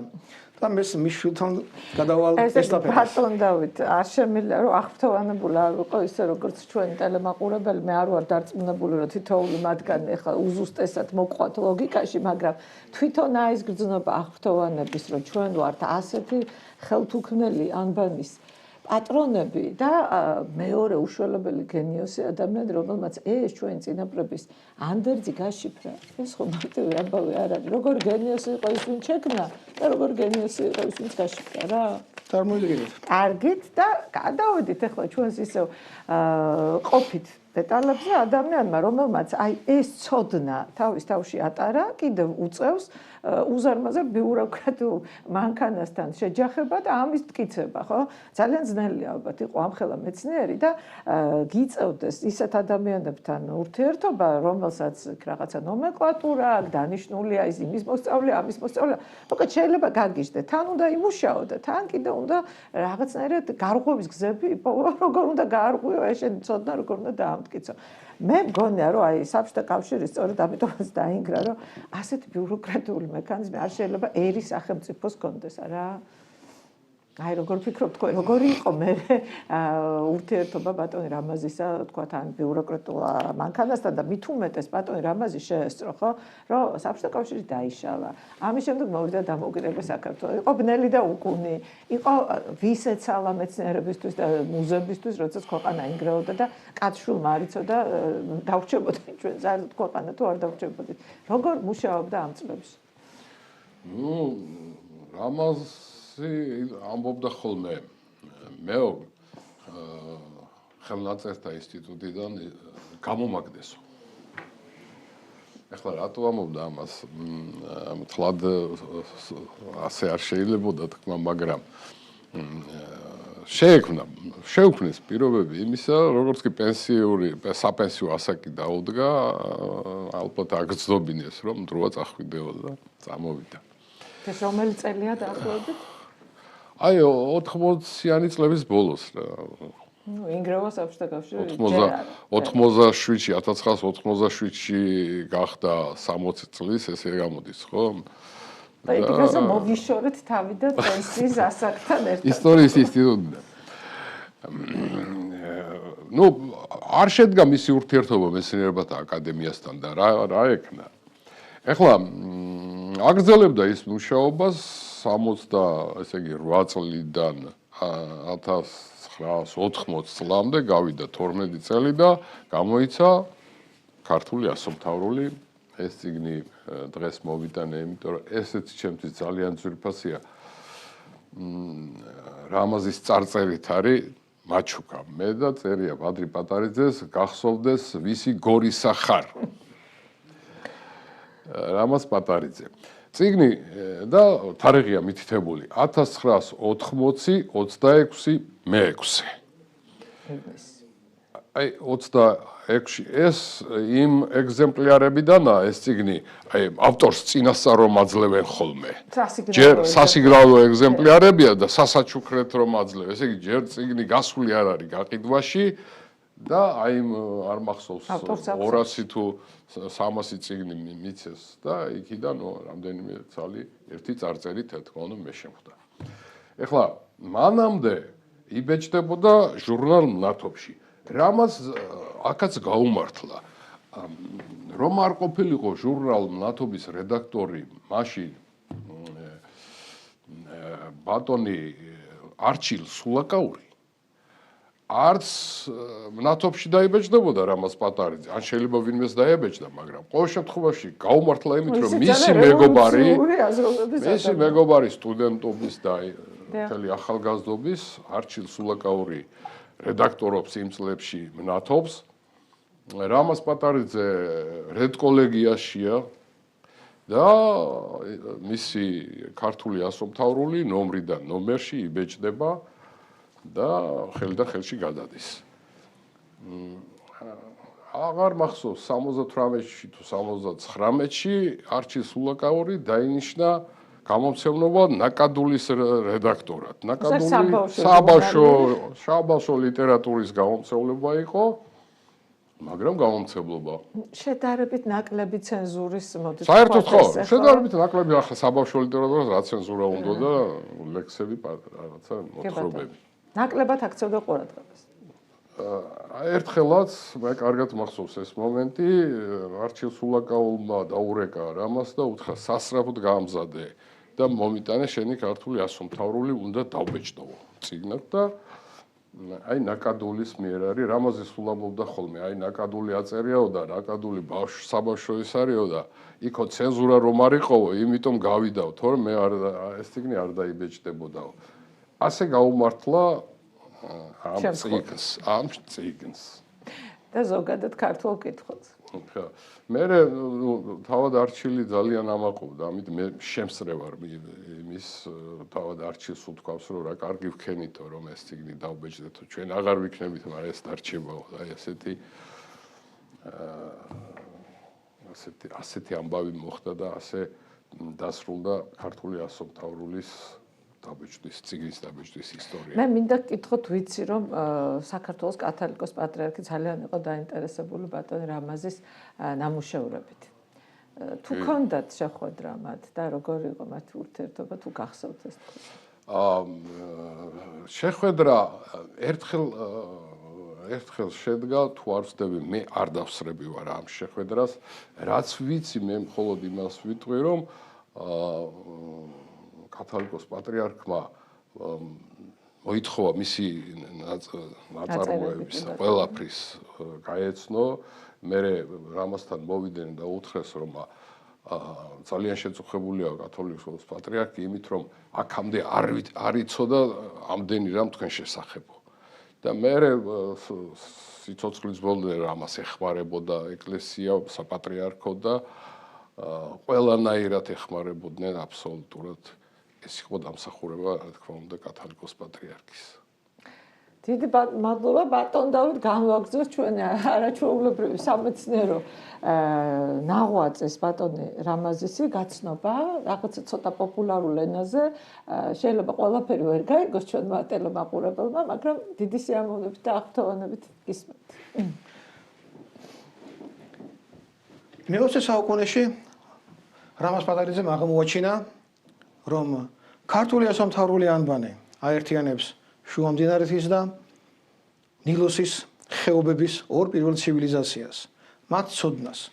და ეს სინთეზი უმაღლესი სიმაღლისა, ის უფრო მეტად გადმოსცემს ასტრონომიულ ინფორმაციას, ვიდრე ამას ახერხებდა შუა მდინარეთის ხალხი ან ნილოსის ხალხი, შუმერები, აკადელები, ბაბილონელები თუ ეგვიპტელები. მაგრამ შემდეგ აღმოჩნდა, რომ ეს ცოდნა რამაზიმდე კიდევაც ცნობილი იყო საქართველოში და ეს ცოდნა ქონია უპირველესად ყოვლისა იოანე ზოსიმეს, მე-10 საუკუნის ჩვენს ქრისტიან მართლმადიდებელ ბერს, რომელიც სინას მთაზე მოღვაწეობდა და რომლის ხელნაწერებიც უკვე მე-20 საუკუნეში აღმოჩნდა, ისევ სინას მთაზე გადარჩენილი, იქ სამჯერ გადაწერილი არის ეს ქებაი და დიდებაი ქართული ენისაი და ბევრი მეცნიერს უშრომია ამაზე, ბადრის მამასაც, ბატონ რამაზ პატარიძესაც, მაგრამ ყველაზე დიდი აღმოჩენა უკვე აქ ალიკო ცინცაძემ გააკეთა და რა აღმოჩენა გააკეთა. ის რაც მოგიყევით რამაზ პატარიძის ნაშრომის შესახებ, თურმე ეს ყველაფერი სწოდნია იოანე ზოსიმეს და როგორ ჩანს ეს ყველაფერი. შემდეგი სლაიდი გამოვაჩინოთ, უკვე ცისფერ ადიახ ეს სლაიდი, ჩვენ ხედავთ რას. აქ ხელნაწერებში შემორჩენილია ჯვრის, ბოლნური ჯვარი რომ ქვია, ასეთი ჯვარი. აქ ყვითელი ფერით მე დავაწერე ის ასონიშნები, რომლებიც იქ ასომთავრული ანბანითაა დაწერილი. ხო. თუ წავყვებით ამას პირჯვარის გადაწერის ხაზით, ანუ ლასი ზემოდან, შემდეგ ქვემოთ სანი, შემდეგ ჩვენგან მარცხნივ ყარ და თან, ჩვენ მივიღებთ ასეთ წყობას: ლას, ცან, ყარ, თან. ასეთივე ტექსტი, არა მარტო ჯვრის, არამედ ტექსტის ბოლოშიც მეორდებოდა და იქ ეწერა როგორც ასევე ლ, ც, ყ, თ. ყველამ ეს განმარტა, რომ ეს არის ლოცვა-ყავთ, ანუ ილოცეთ ჩემთვის. ეს ლ, ც, ყ, თ ამას ნიშნავსო და აქ თურმე უზარმაზარი შიფრია დამალული, რომელიც იოანე ზოსიმემ დამალა. აქ ჩანს, რომ თურმე იმ მზის 128 წლიან ქართულ კალენდარს ქმევია სახელი ლას. ის განსაკუთრებული ლასია. რომ თქვათ სახელი ლას, ჩვენ გულისხმობთ ქართულ მზის 128 წლიან კალენდარს. ისევ გავადიდოთ, იმიტომ რომ მინდა რომ მაყურებელმა კარგად დაინახოს ეკრანზე რა ხდება. ლას, ცან, ყარ, თან ალიკო ცინცაძე ამოიკითხა თურმე ეს რას ნიშნავს. ლას ეს არის მზის 128 წლიანი კალენდარი. ცან ეს არის ამოიცანი, შეიცანი. აქ იპოვე, გეუბნება, მზის კალენდარი იპოვე აქ. სათუნა იპოვო? ყართან. ყარ ასონიშანია 26-ე, თან ეს გრამატიკული განართია. ყართან იპოვეო. ყართან რომელი ასონიშანია? არის ღან. ალიკო ცინცაძემ აღმოაჩინა შემდეგი. აი უკვე წერია შუა ხაზებში ორი ასონიშანი სახელდება ყარ და ღან. ყარს თავზე აწერია ყ 26-ია, პირველია რ 19-ია, რიგითი სათვალავის ჯამი ჩვენ გვაძლევს 46. 26 + 1 + 19-ია 46-ია. ღანის შემთხვევაში უკვე მუშაობს რიცხვითი მნიშვნელობები. აქ არის ღ 700-ია რიცხვით, ა 1-ია რიცხვით, ν ისევ 50-ია რიცხვით. 700 + 1 + 50 გვაძლევს ჯამში 751-ს. ყარს და ღანს ქვემოთა ხაზზე, რასაც თქვენ ხედავთ, რომ მექანიკურად დავდებთ გვერდი გვერდზე. მარცხნივ ყარის ჯამს 46 და გვერდით მიუდებთ მას 751-ს, ჩვენ მივიღებთ, რომ 46751 დღეების რაოდენობა ეს არის ზუსტად ის, რაც რამაზ პატარიძემ მოიცნო. თურმე იოანე ზოსიმეს და უკვე ჭაქედან ჩანს, რომ ჩვენს მართლმადიდებელ ეკლესიასაც ჯერ კიდევ 1000 წლის წინ ეს დაფარული ცოდნა მას ჰქონია და მას ინახავდა და ამას ინახავდა როგორც კრიპტო ინფორმაციას, დაფარულ ინფორმაციას, საიდუმლო ინფორმაციას. ეს არის ლას ცან ყარ თან უზარმაზარი აღმოჩენა ალიკო ცინცაძისა. ის ადასტურებს რამას პატარიძის აღმოჩენას, მაქსავე ადასტურებს, რომ ეს ქართული ეკლესიის უძვირფასესი შინაგანი საიდუმლოებაა, რომელიც ის ინახება და მხოლოდ 1000 წელი იყო გასასვლელად საჭირო, რომ რამას პატარიძეს აღმოაჩინა. მაგრამ ამით არ მთავრდება ალიკო ცინცაძის აღმოჩენები. აქ უკვე ჰემატრიას გემატრია ჩავთვალოთ, ეს გემატრია რომელიც დაიწყო რამას პატარიძემ, დაიწყო თამაშ ჩხენკელმა და უკვე წვერვალებზე უკვე ალიკო ცინცაძემ აიყვანა. რას ნიშნავს ასტრონავტ მეცნიერება? აი ახლა გამოჩნდება შემდეგ სლაიდზე, გთხოვთ და ვაჩვენოთ და ესეც გავადიდოთ. ქეიბაი და ჯედებაიში არის ესეთი სტრიქონი. აი მე მიწერია სულ მარჯვენა ზემოთა კუთხეში იოანე ზოსიმეს ქვემოთკენ 4:10-14 წელი და სასწაულად ესე აქვს 4:10-14 წელი, ლაპარაკია 94-ზე. იოანე ზოსიმე გვამცნებს, რომ რაღაც სასწაული ხდება რიცხვში 94. ვერავინ ვერ გაიგო. პავლე ინგოროყაც კი ვერ მიხვდა მას. რა შეიძლება და ეს ყოფილიყო. ზოგს ეგონა, რომ ეს არის მაგალითად წელთა რიცხვების ქრონიკონების აღრიცხვის სხვაობა ბერძნებთან იმასთან მოკლედ, მაგრამ ის არ იყო 94, ანოს 4 იყო, ანოს 6 ვერ გამოიცნეს. თურმე რა ყოფილა. წელი თვითონ წელი რას ნიშნავს? ეს იგივე წელიწადია. 94 ეს არის წელიწადი. წელიწადის ზემოთ სიტყვა რომ წერია შავი ასოებით თავზე ადევს მას მისი რიგითი ნომრები. წილი 31-ია, აი მე5-ია, ლასი მე12-ია, ი მე10-ია, წ ისე 34-ია, ა პირველია და დ მე4-ია. აი ამათი ჯამი რო შევკრიბოთ, ჩვენ ვიღებთ 94-ს. რა არის ეს წელიწადი? რატომ არის საიდუმლო ამაში ყველაფერში? და აქ უკვე იწყება ჰემატრიის დაბადება. არა გემატრიისა, როგორც სოფლიოშია მიღებული, არამედ ჰემატრიისა. რას ნიშნავს ალიკო ცინცაძეს უდიდესი აღმოჩენა?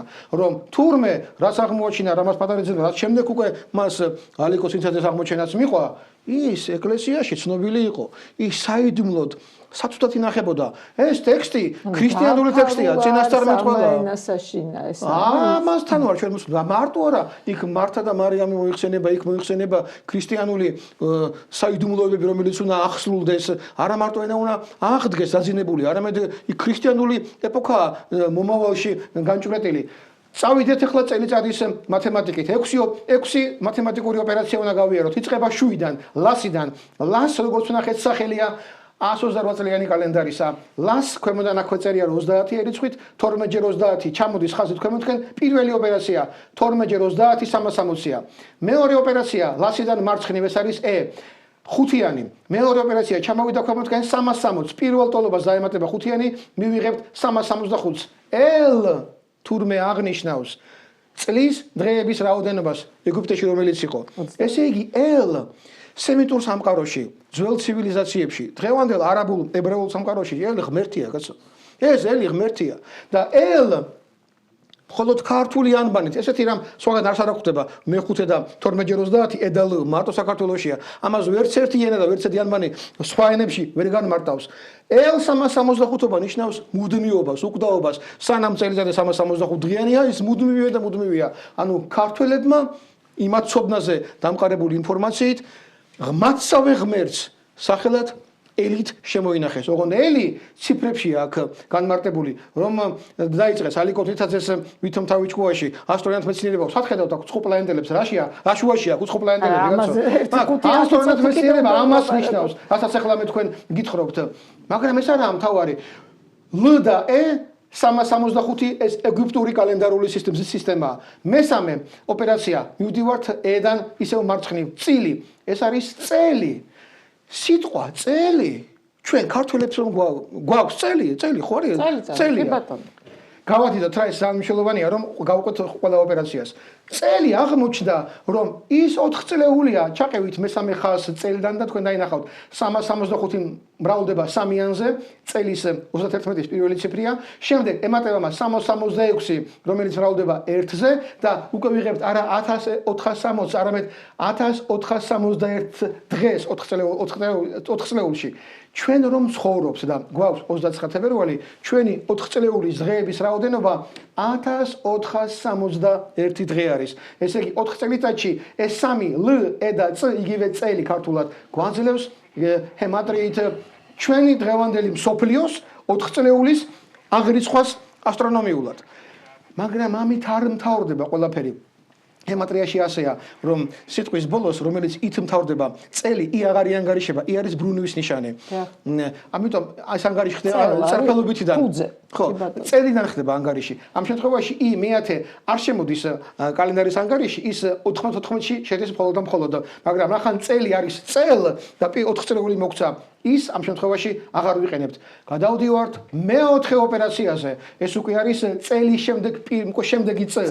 ისე 31. მეოთხე ოპერაცია გვეუბნება, რომ მესამე ტოლობა რომ მიიღეთ 4 წლეულის დღეების რაოდენობა 1461 გაამრავლეთ 31-ზე, იმიტომ რომ ასეთი 4 წლეულები უნდა იყოს 31 და არა 32, იმიტომ რომ 32-ში იქ 29 თებერვალი აღარ არის, იქ აღარ იქნება 1461, იქ იქნება 1460, ამიტომ 4 წლეული აიღეთ წელს ეს რიცხვით რომელიც მე ვარ წილი გეუნება ამას 31 გეუნება გამამრავლეთ ჩემი თავი ამ 4 წლეულზე 31 ჯერ და ჩვენ მივიღებთ 45291-ს. ამის შემდეგ იწყება მეხუთე ოპერაცია. ეს არის კიდევ ერთი 4 წლეული. ეს არის რომელიც გვაძლევს ისევ 1460 და გადავდივართ უკვე დონზე ეს უკვე 4-იანია. აქ D 4 რომ წერია, აქ 3+1 აღარ იძებნება. ეს D 4 წელია, სადაც 4-ვე წელი ერთნაირია. აქ წილში თუ იყო 365-იანი და 1 366-იანი, აქ დონში 4-ვე ერთნაირი 365-ია. ამიტომ შემდეგი საბოლოო ოპერაცია, მეექვსე ოპერაცია გვეუბნება, რომ მეოთხე და მეხუთე ტოლობით 31 4 წლეული, 29 თებერვლიანები და 32 4 წლეული ამ 29 თებერვლის გარეშე შეკრიბეთ და მიიღებთ იმ რიცხვს, რომელიც არის 46751.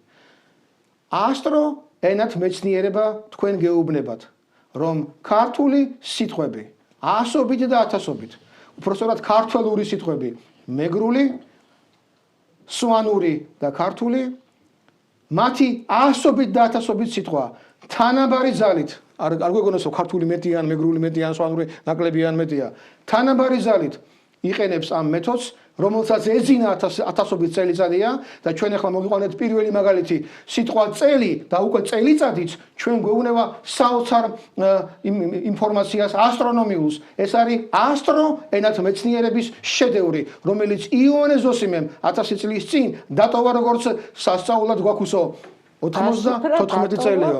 დაგვიტოვა და გითხრა ამოიცანითო. ეს უკვე ალიკო ცინცაძის აღმოჩენა რამაზ პატარაძეზე. ჩვენ ისტორია ალბათ ბადრი უნდა მოვყვეთ რამაზ პატარაძის გარდაცვალებამდე 2 თვით ადრე, რომ შეხვდება მის სახლში ჩვენი თანდასწრებით ალიკო ცინცაძე. კარგად გახსოვს, არა, კარგად გახსოვს. დაიწყე და გავაგზავნე. ბატონ ბადრი, მე რა მინდა გკითხოთ და აი ამ კითხვას უშუალოდ მიებმება. ისე დიდი მეცნიერი როგორც იყო ბატონ რამაზ პატარაძე, ტოვებენ ხოლმე მემკვიდრეებს. თუ ყავდა მას აი თავის მეცნიერული მემკვიდრე, ესეთი, თუ ვინმეს აღიარებდა თავის უშუალო მოწაფედ, და ჯეროდა თუ არა მას რომ აი თქვათ მისი კვალი ქართულ მეცნიერებაში არც არ წაიშლებოდა და პირიქით მას ექნებოდა ზედნაშენი აუცილებლად თუ ლაპარაკი ამაზე. როგორ არა ხშირად გქონდა ამაზე საუბარი ყავდა მას სხვათა შორის რამდენიმე პიროვნება მოწაფეებად იყვნენ მასთან მაგრამ ну რატომღაც ისე მოხდა არ ვიცი ისი ბრალია ბოლო წლებში არ შემორშა მას მოწაფეები თვითონ ამბობდა რომ აი მე მითხრა მაგალითად ერთხელ რომ მეო ამოვიცანიო ეს ყველაფერიო ქართულ სამთავროშიო და ფაქტიურად აღმოსაჩენი აღარაფერიაო ასე ეგონა რა თურმე რამდენი რამეა ბატონო დავით კიდე აღმოსაჩენი როგორც ასეთი ეხლა დღეს მის მემკვიდრედ მის მოწაფედ არ მოიაზრება არა ვინმე თუთლის ვინც ადრე რა გარკვეული წლებში მე ვიცნობ ასეთ პიროვნებებს რომლებიც მასთან მოდიოდნენ მისგან ისწავლეს ბევრი რამე და გარკვეული პერიოდი მის მოწაფეებად მიმდევრებად ითვლებოდნენ მე რატომღაც შემოეცალნენ არ ვიცი ისინი ახლა რას ფიქრობენ და თვლიან თუ არა რამაზის მოწაფედ თავს მე ეს მათთან კარგი ხანია ვიცნობ კარგი ურთიერთობა მაქვს თქვენი დაიყო მინსი მოიაზრებოდა პირველ რიგში ჩემი და მოიაზრებოდა რა თქმა უნდა რამასაც დიდი იმედი ქონდა ლელა პატარეძე არაჩვეულებრივი გონების ჩემი და საწყალი საცუდავია საუბედუროდ ადრე გარდაიცვალა 45 წლის გარდაიცვალა დიდი მეცნიერიც უნდა ყოფილიყო და ქონდა ყველა მონაცემი არაჩვეულებრივი ნიჭის და გონების იყო ლელა რაც შეეხება ბატონ ალიკო ცინცაძეს ხო ისინი ბოლოს თქვენი მეშვეობით გამოვიდა არაჩვეულებრივი წიგნი თუ არის იბერიული კალენდარი რომელიც აი ხა დღეს მე დავწერე ბატონო დავითის მე მიმაჩნია რომ ბატონი დავითი არის ბატონი რამაზის სულიერი მემკვიდრეც მოწაფეც და მისი საქმეების გამგზავრებელიც რისთვისაც დიდ ბატონობას უხდი ბატონ დავითს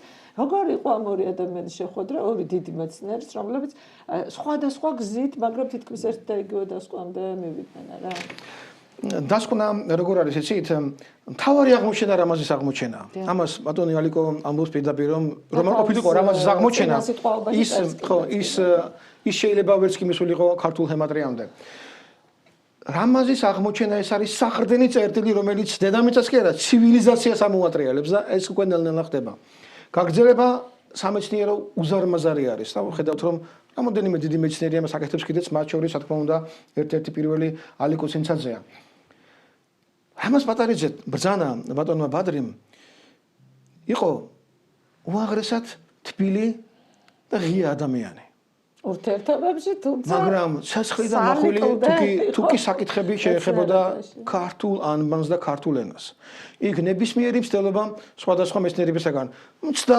აზრები ვერსიები ჰიპოთეზები შეთავაზებები მის მიერ იყო როგორ გითხრათ უარყოფილი არ იყო ის მაგას არ მიიღებდა თუ არ დაუმტკიცებდი ამას ყოველივეს ზუსტად როგორც საჭირო იყო ის და ამიტომაც რა თქმა უნდა ადამიანებს ის კარგად ეყრობოდა მას არ ვლაპარაკობ მაგრამ მათ მეცნიერულ შრომას თუ ის ბოლომდე არ იყო გასული ის არ აღიარებდა როგორც შრომას შესაბამისად ადამიანს პატივს სცემდა ესეთი ქართველი კაცი იყო კაცო არა კაცი არ დარჩებოდა რომ პატივი არ ესა მაგრამ როგორც მეცნიერს ის არ ამოიყვანდა იმ სიმაღლებამდე სადაც საიდანაც თვითონ იყურებოდა ოლიმპზე ხო და ალიკო ცინცაძესთანაც მას ჰქონდა რა თქმა უნდა შეხება ურთიერთობა მაგრამ აი ძალიან ახლო სამეცნიერო ურთიერთობა არ ქონია ბოლო წელია ბოლო თვეები უბრალოდ მისი სიცოცხლისა და მე და ბადრიმ ვთხოვეთ რომ კარგი იქნებოდა რომ ალიკო ცინცაძესთან მას ესაუბრა მას უჭირდა უკვე ლოგინდან სახში თუ ადგებოდა ძალიან ცოტას გავიდა ისე სულ იწვა პრაქტიკულად რამოდენიმე თვე ბოლოს ასე იყო და მართლაც მოხდა ნუ გარდაცვალებამდე ალბათ 2-3 თვის ადრე ხდება და მე და ბადრი და ბატონი ალიკო ავედით და წარმოიდგინეთ შეხვედრა აღმოჩენებზე მე რო ახლა ვლაპარაკობ ეს მასშტაბი აღმოჩენებისა გასო რა აინშტეინი რა არქიმედე და რა არ ვიცი კიდე რომელი ფიზიკოსები და მათემატიკოსები სულ რო გადაადუღო მთელი ცივილიზაციები ერთ მეორეზე ამ ორ ადამიანთან ვერ მოდიან ისინი გასო ეს ადამიანის ინტელექტის მწვერვალები აღმოჩენილი ეს ორი გიგანტი აღმოჩენების მამები ახალი მეცნიერების ფუძემდებლები პალეოგრაფია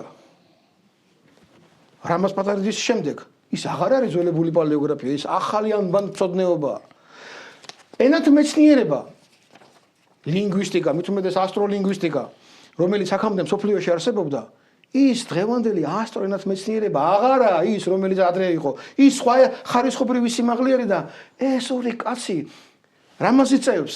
ბატონი ალიკო, მასთან ახლოს ის ჩვენ ოდნავ უკან ვართ დაწევლები და უსმენთ მათ საუბარს. ეს იყო საოცარი შეხვედრა, საოცარი პატივისცემა, საოცარი მორიდება. ალიკო ცინცაძესთან განსაკუთრებული, მაგრამ ძალიან მორიდებული და ძალიან გონივრული და ძალიან თბილი იყო რამაზისგანაც.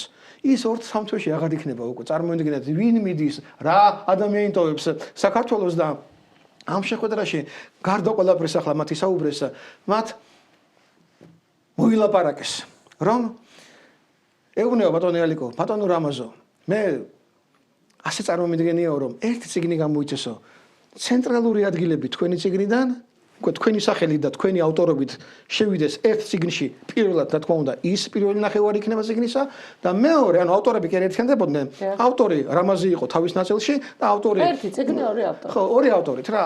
უკვე ის რაც რამაზიმ აღმოაჩინა, როგორ დამტკიცდა სხვა გზიდან ეკლესიაში შენახული ქებაიდან და იოანე ზოსიმეს მიერ შენახული და დამტკიცებული უკვე ალიკო ცინცაძის მიერ აღმოჩენილი. ბატონმა რამაზიმ თანხმობა უთხრა, ვერ უყვები ახლა, ვერ უყვები, ის რაც იქ ხდებოდა, აი ორი უზარმაზარი ადამიანი, ერთმანეთს ხვდება ორი ქართველი ადამიანი, რომელიც თურმე ყველაზე მეტად იცნობს და ფლობს საქართველოს წარსულს და ყველაზე უკეთ ხედავს, რომ მომავალში ჩვენ რა აბჯარი გვჭირდება ამ უმძიმეს საუკუნეში, რომ ჩვენ რაღა დაგვიცავს, ხო ამის შემდეგ ისინი ამაზე საუბრობდნენ და ეს წიგნი გამოიცა კიდეც. ეს შესანიშნავი წიგნი, უკვე ის გაკეთებაში მე მგონი არც კი არის, ისევ დარიგდა ბადრის და ჩემს მიერ და ბატონი ალიკოს მიერაც არც კი ვიცი ეს როგორც კი ხდება. არა კომერციული პროექტებია, კომერციაზე მაგარი არც არის. არ მოწონს რომ წიგნი, ვინც აი ძალიან ბევრი მაყურებელი, ახლა მე ვიცი რომ დამირეკავენ სახში და უცბად მოვთხოვენ ამ წიგნს. ეს საკითხი ალბათ მოგვარდება. მე მინდა რომ კიდევ შემდეგი სლაიდი ვანახოთ ალიკო ცინცაძის კიდევ ერთი შესანიშნავი აღმოჩენა ჩვენი არქეოლოგიური ქალაქიდან, ვანიდან, აი თქვენ ხედავთ ვანის კუს ყელსაბამს, გავადიდოთ. რა აღმოაჩინა ალიკო ცინცაძემ? ძველი წელთაღრიცხვის მე-5-4 საუკუნეებში. არსებული არტეფაქტი, ოქროს არტეფაქტი, გვეუბნება, რომ დიდი კუ ეს 1 წელიწადია, 30 პატარა კუ ეს თვეა და პატარა ბურთულაკები 94 წალი. ეს არის მზის 128 წლიანი კალენდარის აღნიშნული ლას იგივე სიტყვა წელიწადის მაჩვენებელი რაოდენობა. აი ეს არის რომ მე-5 საუკუნეში ვანში ეს კოლხეთია. თქვენ არ გეგონოთ რომ ასომთავრული ქართის, ანუ ქართლელების და ანუ ქართველების დღევანდელი გაგებით მონაპოვარი და ეს არის საგანძური. ეს სამეგრელოში, დასავლეთ საქართველოში და სვანეთში ეს ემატრია არანაკლებად მუშაობს. მე კიდევ ერთ მაგალითაც მოვიყვან. ეს ვანი ჩათვალეთ რომ კოლხეთია, სამეგრელოა მაშინდელი და ლაზიკაა მაშინდელი. ეს ჩათვალეთ რომ ერთიანი ანბანია. და ამის ყველაზე საუკეთესო მაგალითი არის ისევ ალიკო ცინცაძის აღმოჩენა ღმერთის სახელი მეგრულად ღორონთ. ღორონთ რას ნიშნავს, კაცო? რიგითებით 99-ია, რიცხვითებით 999-ია. რატომ 9-იანები? იმიტომ რომ ერთეულებში 9 უმაღლესია. 9 თვალამზე არ არის შემთხვევით ჩვენთან 9 თვალა. სხვებს იქ 8 თვალამზე ყავთ. იმანთან ღმერთი 8-ით არის გამოსახული, კაცო, ბერძნებში და ებრაელებში და სხვაგან. ჩვენთან 9-იანია, 9-იანი, ეს შემთხვევითობა კი არ არის. ეს 99 და 999 მამა ღმერთის მაჩვენებელია ყველა ჩვენ წარმართულ ეპოქაში მამა ღმერთი ყველა სახელი 9-იანებით არის შემკული. მისი მათემატიკური აღნაგობა ღორონთი მარტო ერთი მამა ღმერთი არ არის. ის თავის თავში მოიცავს სიტყვას ორო, ანუ ღორონში შედის ორო. ორო რა არის? ორო ეს არის ჭრილი, ეს არის სული, ეს არის პატივისცემა ღვთისადმი. ორო გეჰემატრიით 51-ია. ყველა შვილი ღმერთი, კაცებრივი ბუნების ღმერთი, რომელიც ქრისტეშობამდე ქონია ჩვენ წარმართ ქართველებს, იქ შვილი ღმერთი, როგორიც იყო, მაგალითად, კვირე სვანეთში და სხვაგან რაც კუთხეებშიც იყო, ყველგან 51-ია შვილი და მამა ღმერთი ღორონთ თავის თავში შვილ ღმერთს მოიცავს, ოროს. თქვენ წარმოიდგინეთ, რას ნიშნავს და ამ დროს ჩვენთან სკოლებში ასწავლიან, რომ თურმე მე-5 საუკუნეში ამ წელთაღრიცხვისა დაბადებულა დიალექტები მეგრული და სვანურიო, ნორმალურები ხართ ადამიანებო? სვანეთში ღერბეთი თქვენ აბსოლუტურად გადასახედია ბატონო. თქვენ ღერბეთი სათამაშო ხომ არა სვანური ღმერთი სათამაშო ხარ გონიათ რომ თქვი გადაცემის პირველ ნაწილში რომ საუბრობდით იქ შუმერების ანზე ხარზე და სხვა ღმერთებზე იქ ენლილი რომ არის იგივე ან რომ არის და ნანა რომ არის ღმერთი ეს სიმღერა ლილე რომ არის ენ ხლაება ლილ შუმერებში რომ არის ღმერთი ამას სვანები მღერია ნანა რო არის მთვარის ღმერთი შუმერებში ეს ნანა მეგრელების სიმღერაა და თქვენ და გონიათ რომ ეს დიალექტებია არც ერთი ენა არც სვანური არც ქართული და არც მეგრული ერთმანეთის დიალექტი არ არის ეს არის მიზანმიმართულად შექმნილი სამი თანაბარი ძალის და ზომის ენა რომელთაც ერთი საერთო ანბანი გააჩნიათ და ასომთავრული ანბანი არის მათემატიკური აღნაგობის საფუძველი მეგრულშიც სვანურშიც და ქართულშიც ამიტომ ჩვენი თხოვნა იქნება უკვე მე მგონი ბოლოსკენ მივდივართ რომ ის სამარცხვინო სერიალი და ჩაატარეს სამწუხაროდ ერთ-ერთი უმაღლესი სასწავლებლის ხელმძღვანელობამ და რომ მოელანდათ რა იყო ბატონო ეს რომ მოელანდათ ისინი უცხო პლანეტელები საოცარი რამ ბატონ ალიკო ცინცაძეს მოდი თქვათ აქვე რომ ქუთაისის ტექნოლოგიურ უნივერსიტეტში გაუხსნეს კათედრა ასტროენათმეცნიერება რომელიც ჩვენმა მეცნიერებმა ვაი მეცნიერებმა როგორც არის ილია უნის რექტორი არც კი მახსოვს ამ ქალის სახელი და გვარის ყო სამარცხვინოესი ქალი რომელიც გამოვიდა და თქვა რომ ასტროენათმეცნიერებაზე 20 ბავშვს იღებენო ესო რა არისო და როგორ წარმოადგინა ამ ქალს ეს ასტროენათმეცნიერება აი შემდეგი სლაიდი ვანახოთ შემდეგი სლაიდი რა ლამაზია ჯერ ეს სამეგრელო ლაზეთში მყოფი ეს ჩვენი კუსყელსაბამი წარმოიდგინეთ რა არის შექმნილი და რა შინაარსმადარებელი ყოფილა აი ეს გავადიდოთ და შემდეგ გადავიდეთ კიდევ შემდეგ სლაიდზე მე მინდა გაჩვენოთ აი ეს ქართული ანბანი მეგრულიც არის ქართულიც არის და სვანურიც არის